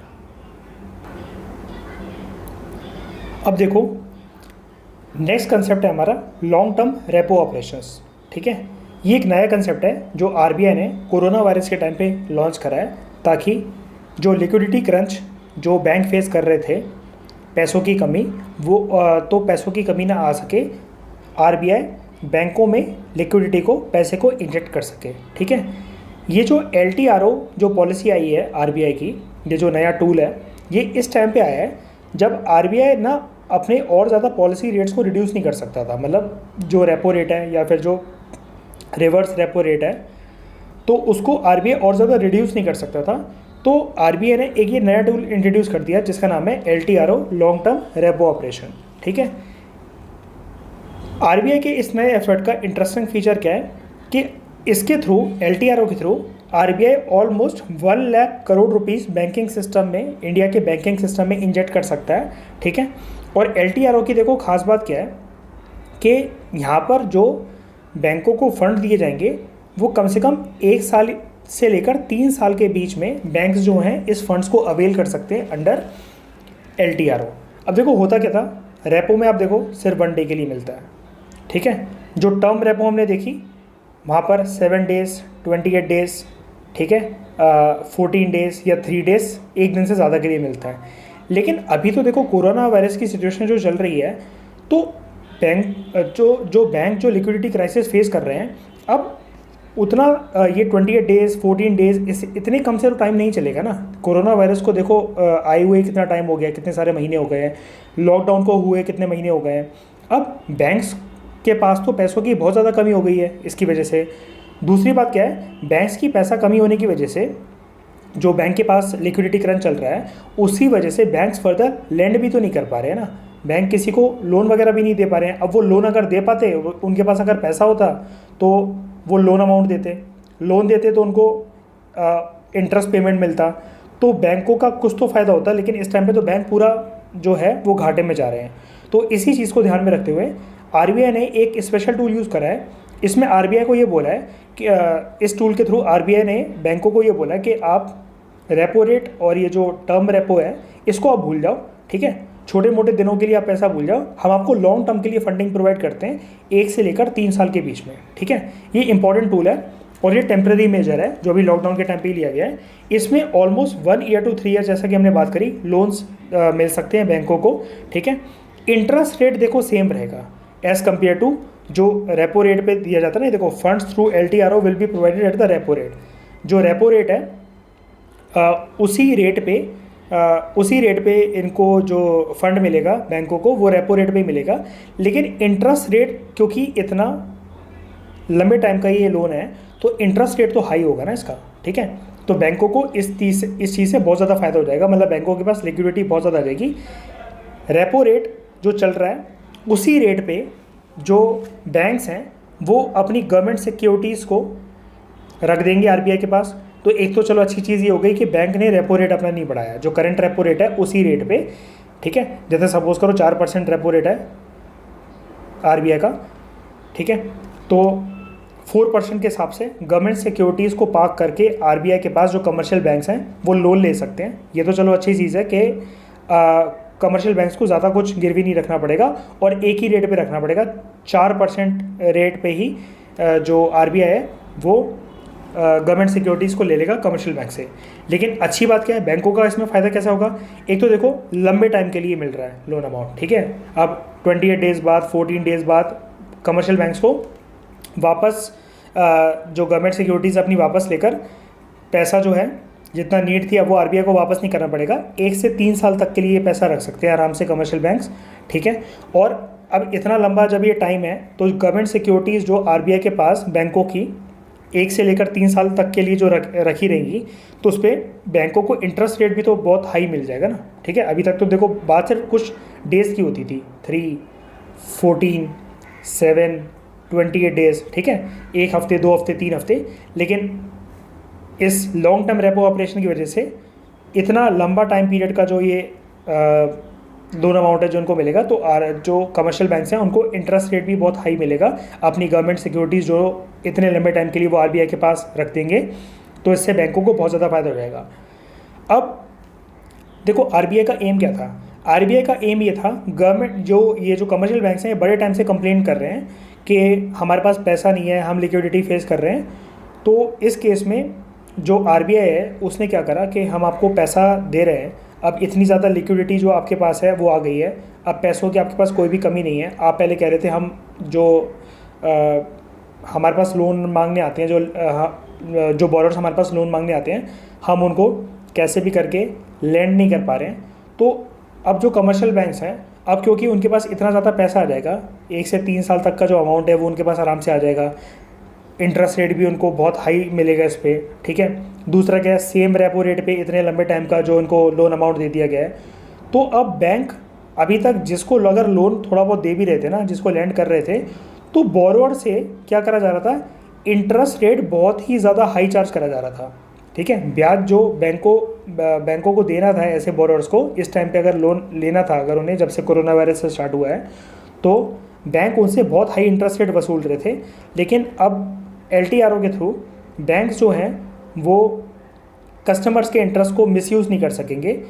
अब बैंक वाले बहाना भी नहीं मार सकते हैं, क्यों? क्योंकि उनके पास अब लिक्विडिटी आ चुका है, पैसा आ चुका है, ठीक है। अब जितने भी जो बोरोवर्स उनके पास लोन अमाउंट लेने आएंगे उसको वो ईजी इंटरेस्ट रेट्स पर लोन बैंकों को देना पड़ेगा, ठीक है। तो ये LTRO का लॉन्ग टर्म में फ़ायदा है। तो ये देखो लिखा भी हुआ है, there will be a clear pressure on banks to reduce their lending rates, ठीक है। क्यों? क्योंकि RBI 1 से लेकर 3 साल तक का लोन अमाउंट दे रहा है, एक ही रेपो रेट पे दे रहा है, जो कि रेपो रेट देखो 3 साल के हिसाब से तो बहुत ही कम रेपो रेट हुआ ना, कि RBI ने ये गारंटी दे दी हम करंट रेपो रेट पे आपको लोन अमाउंट दे देंगे 1 से लेकर 3 साल तक का। अभी तक तो मैक्सिमम 28 डेज़ का मिलता था टर्म रेपो के अंदर, और रेपो रेट एक तो कम है, तो बैंकों का एक तो यहाँ पैसा बच गया, दूसरा इंटरेस्ट रेट बहुत ज़्यादा हाई मिलेगा।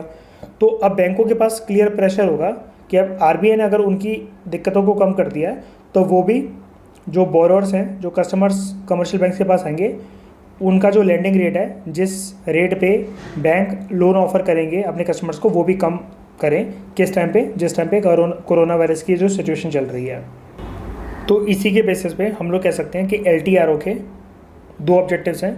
एक तो बैंक को ये एश्योर करना कि जितनी लिक्विडिटी उनको चाहिए इस टाइम पे, जो अभी मार्केट कंडीशन चल रही है, मार्केट कंडीशन काफ़ी ख़राब चल रही है, उसके हिसाब से जितने भी पैसों की ज़रूरत है बैंकों को normal day to day functions carry करने के लिए, जैसा कि बैंक्स कैरी आउट कर रहे थे कोविड-19 की सिचुएशन से पहले, तो वो कंटिन्यू रहें। दूसरा, कंट्री के जितने भी प्रोडक्टिव सेक्टर्स हैं वहाँ पर अगर क्रेडिट फ्लो करना हो बैंकों को, क्रेडिट फ्लो कैसे, लोन्स के थ्रू, ठीक है। तो बैंक अपने कस्टमर्स को वापस ना करें, लोन अमाउंट एक फेवरेबल इंटरेस्ट रेट पे बैंक अपने कस्टमर्स को दे दे, बोरोवर्स को दे दे, ताकि देश के जो प्रोडक्टिव सेक्टर्स हैं उनमें किसी भी तरह का नुकसान ना हो। तो ये देखो, पहला पॉइंट हमने कवर कर लिया कि मॉनेटरी मेजर जो आरबीआई ने लिए हैं, आरबीआई ने एक बहुत ही अच्छी पॉलिसी इंट्रोड्यूस करी है जिसका नाम है लॉन्ग टर्म रेपो ऑपरेशन। लेकिन अभी तक हमारा एक डाउट अनएड्रेस रहा है, एक डाउट को अभी तक हमने एड्रेस नहीं करा। डॉलर की ये जो कमी आई है ये कैसे दूर होगी, इसके लिए आरबीआई ने क्या स्टेप लिया है, ठीक है। क्योंकि मॉनेटरी जितने भी रिलेटेड मैटर्स हैं, पैसों से रिलेटेड मैटर्स, वो तो देखने का काम आरबीआई का ही है, ठीक है। करेंसी का देखने का काम आरबीआई का है। तो जो डॉलर का जो क्रेडिट क्रंच आया है, इंडिया में भी तो डॉलर की ज़रूरत है ना, ठीक है। बड़े सारे जो बिजनेस हैं उनको डॉलर्स की ज़रूरत है, बहुत सारे बैंक्स हैं उनको उनका डॉलर में ट्रांजैक्शंस होता है। तो वो क्या करें, तो इसके लिए आरबीआई ने देखो क्या करा है, 2 बिलियन डॉलर का एक आरबीआई ने ना क्रेडिट स्वैप पॉलिसी लॉन्च करी है, ठीक है। क्रेडिट स्वैप पॉलिसी लॉन्च करी है 2 बिलियन डॉलर्स की।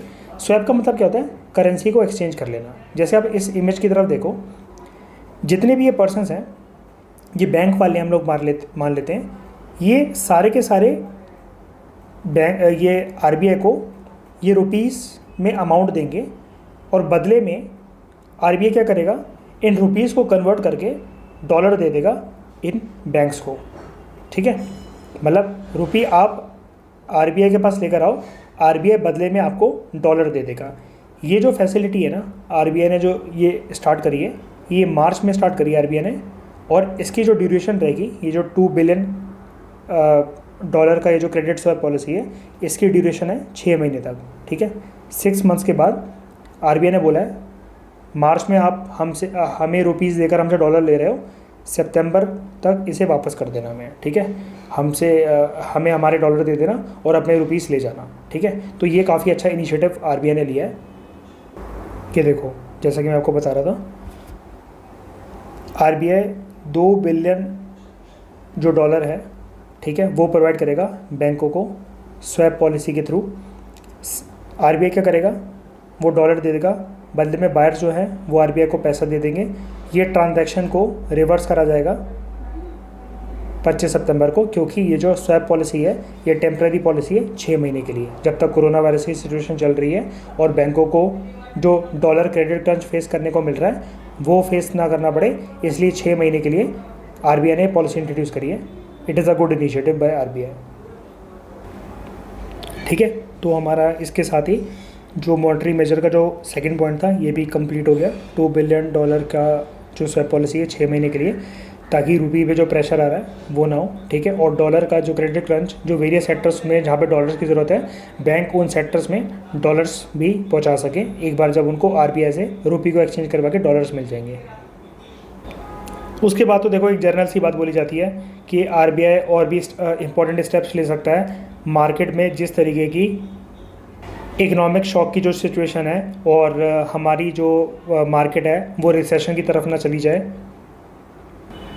सेकंड चीज़, जो वॉलेटिलिटी की जो सिचुएशन चल रही है, जो अनसर्टिनिटी की सिचुएशन चल रही है कि वेरियस मार्केट्स का, स्टॉक मार्केट्स का, इमर्जिंग जो स्टार्टअप्स हैं उनका होगा क्या, तो इस चीज़ को ध्यान में रखते हुए आरबीआई को कुछ थोड़े और एग्रेसिव स्टेप्स लेने की ज़रूरत है। ये तो देखो जर्नल सा पॉइंट है।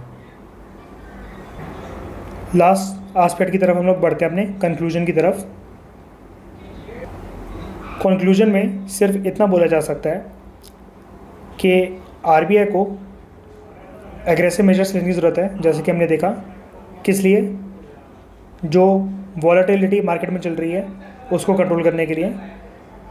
देखो, एक चीज़ इंपॉर्टेंट यहाँ पर ये है, जो हमारे कंट्री में पुअर मॉनेटरी पॉलिसी ट्रांसमिशन जो रहता है उसको ठीक करने की ज़रूरत है, ताकि जो फाइनेंशियल सेक्टर्स हैं वेरियस, जिनकी हालत बहुत ज़्यादा ख़राब है इंडियन मार्केट्स में, जो इंपॉर्टेंट सेक्टर्स हैं, जैसे हमने देखा इनफॉर्मल सेक्टर जो है, उधर के जो इनफॉर्मल सेक्टर में जो वर्कर्स काम करते हैं वहाँ पर उनकी हालत बहुत ज़्यादा ख़राब है।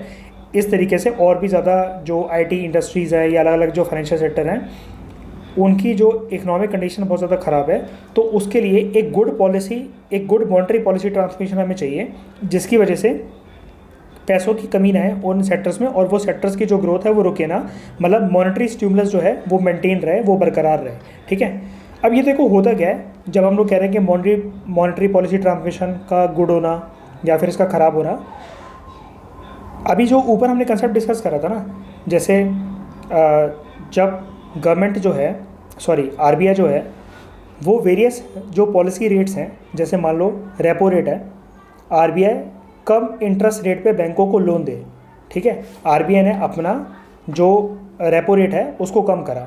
अब बैंकों के लिए तो आरबीआई से लोन लेना सस्ता हो गया। ठीक है, लेकिन एक चीज़ ध्यान से सुनना, बैंकों के ऊपर किसी भी तरह की कोई ऑब्लिगेशन या रिस्ट्रिक्शन नहीं होती है कि अगर आरबीआई ने उन्हें कम इंटरेस्ट रेट पे लोन दिया है तो वो भी अपने कस्टमर्स को कम इंटरेस्ट रेट पे लोन दे। ऐसी किसी भी तरह की ऑब्लिगेशन बैंकों के ऊपर नहीं होती है।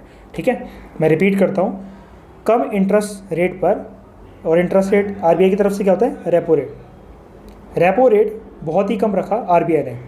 जैसे ये देखो, लॉन्ग टर्म रेपो ऑपरेशंस में तो 1 से 3 साल तक के लिए आरबीआई ने सेम करंट रेपो रेट पे इंटरेस्ट दे दिया, वो लोन दे दिया बैंकों को। अब आरबीआई ने तो इतनी हेल्प कर दी बैंकों की, ठीक है, बैंकों के पास तो भर भर क्या पैसा आ जाएगा, आराम से वो कस्टमर्स को पैसा लेंड कर सकते हैं। लेकिन बैंक क्या करते हैं, ज़्यादा प्रॉफिट मैक्सिमाइजेशन के चक्कर में प्राइवेट बैंकों को देखो ज़्यादा कुछ लेना देना नहीं होता कि पब्लिक वेलफेयर हो, नए स्टार्टअप्स हो तब खुलेंगे ना, जब सस्ता इजी मॉनेटरी टर्म्स पे जब लोन दे देगी जो बैंक होते हैं वो स्टार्टअप्स को, प्राइवेट इंडिविजुअल्स को।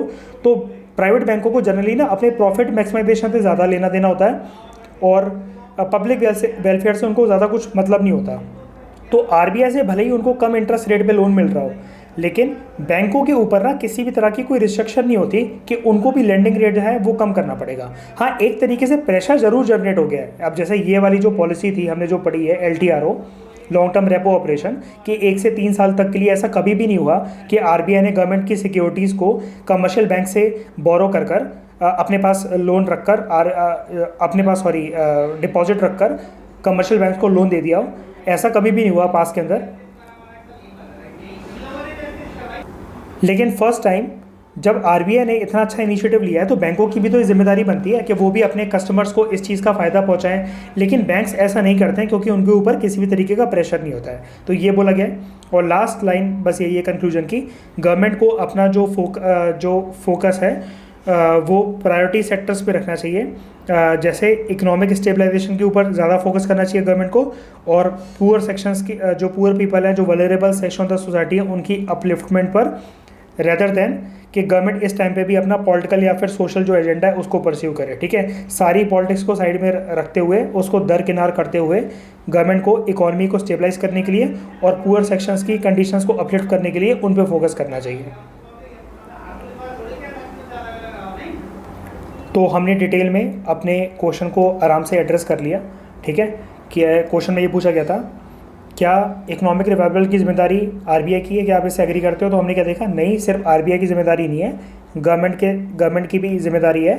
और क्योंकि यहाँ पर एग्जामिन बोला गया था, तो हमने सारे रेलिवेंट फैक्ट्स रख दिए कि इकोनॉमिक सिचुएशन किस वजह से ख़राब है, और हमारे देश में करंट इकोनॉमिक सिचुएशन को देखते हुए गवर्नमेंट और जो आरबीआई है उनका कोऑर्डिनेटेड एफर्ट ज़रूरी है। मतलब जो फिस्कल पॉलिसी है और मॉनेटरी पॉलिसी है, उनको साथ में काम करना चाहिए ताकि जो इकॉनमी है वो स्टेबलाइज रहे। ठीक है, ये आर्टिकल लिया गया था द हिंदू से। ठीक है, देखो आई एग्री कि टाइम बहुत लगा, लेकिन देखो ऐसे डॉक्यूमेंट में हमारे प्रीलिम्स के पर्सपेक्टिव से भी तो क्वेश्चन कवर हो गए ना। ये डॉक्यूमेंट बहुत इंपॉर्टेंट डॉक्यूमेंट है, अच्छा डॉक्यूमेंट है, क्योंकि जनरली वेरियस करंट अफेयर की मैगजीन्स में क्या होता है, लिमिटेड न्यूज़पेपर्स को देखा जाता है, लेकिन यहाँ पर तो बहुत सारे न्यूज़पेपर्स मैगजीन से अलग अलग तरीके के क्वेश्चन बनाए जाते हैं। तो देखो ख़त्म करने को तो बहुत जल्दी ही कर सकते थे इसको हम लोग, मैं 10 मिनट के अंदर आपको रीड करवा के ख़त्म करवा देता, लेकिन टर्म समझना ज़रूरी है, कॉन्सेप्ट बिल्ड हो जाते हैं। अब जैसे बाद में अगर इससे रिलेटेड जो अभी हमने ये पढ़ा, इकोनॉमिक सिचुएशन हमने देख ली, कोविड-19 के टाइम पे क्या क्या मेजर्स लिए जा सकते हैं गवर्नमेंट और आरबीआई के द्वारा।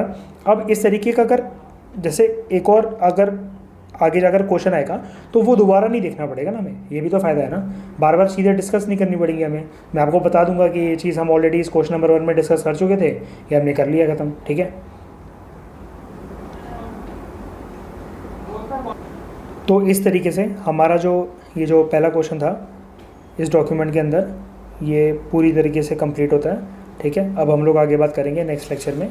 इस डिस्कशन में फ़िलहाल इतना ही। Thank you very much for discussion, और थैंक यू इसलिए भी बहुत पेशेंटली पूरे लेक्चर को सुनने के लिए।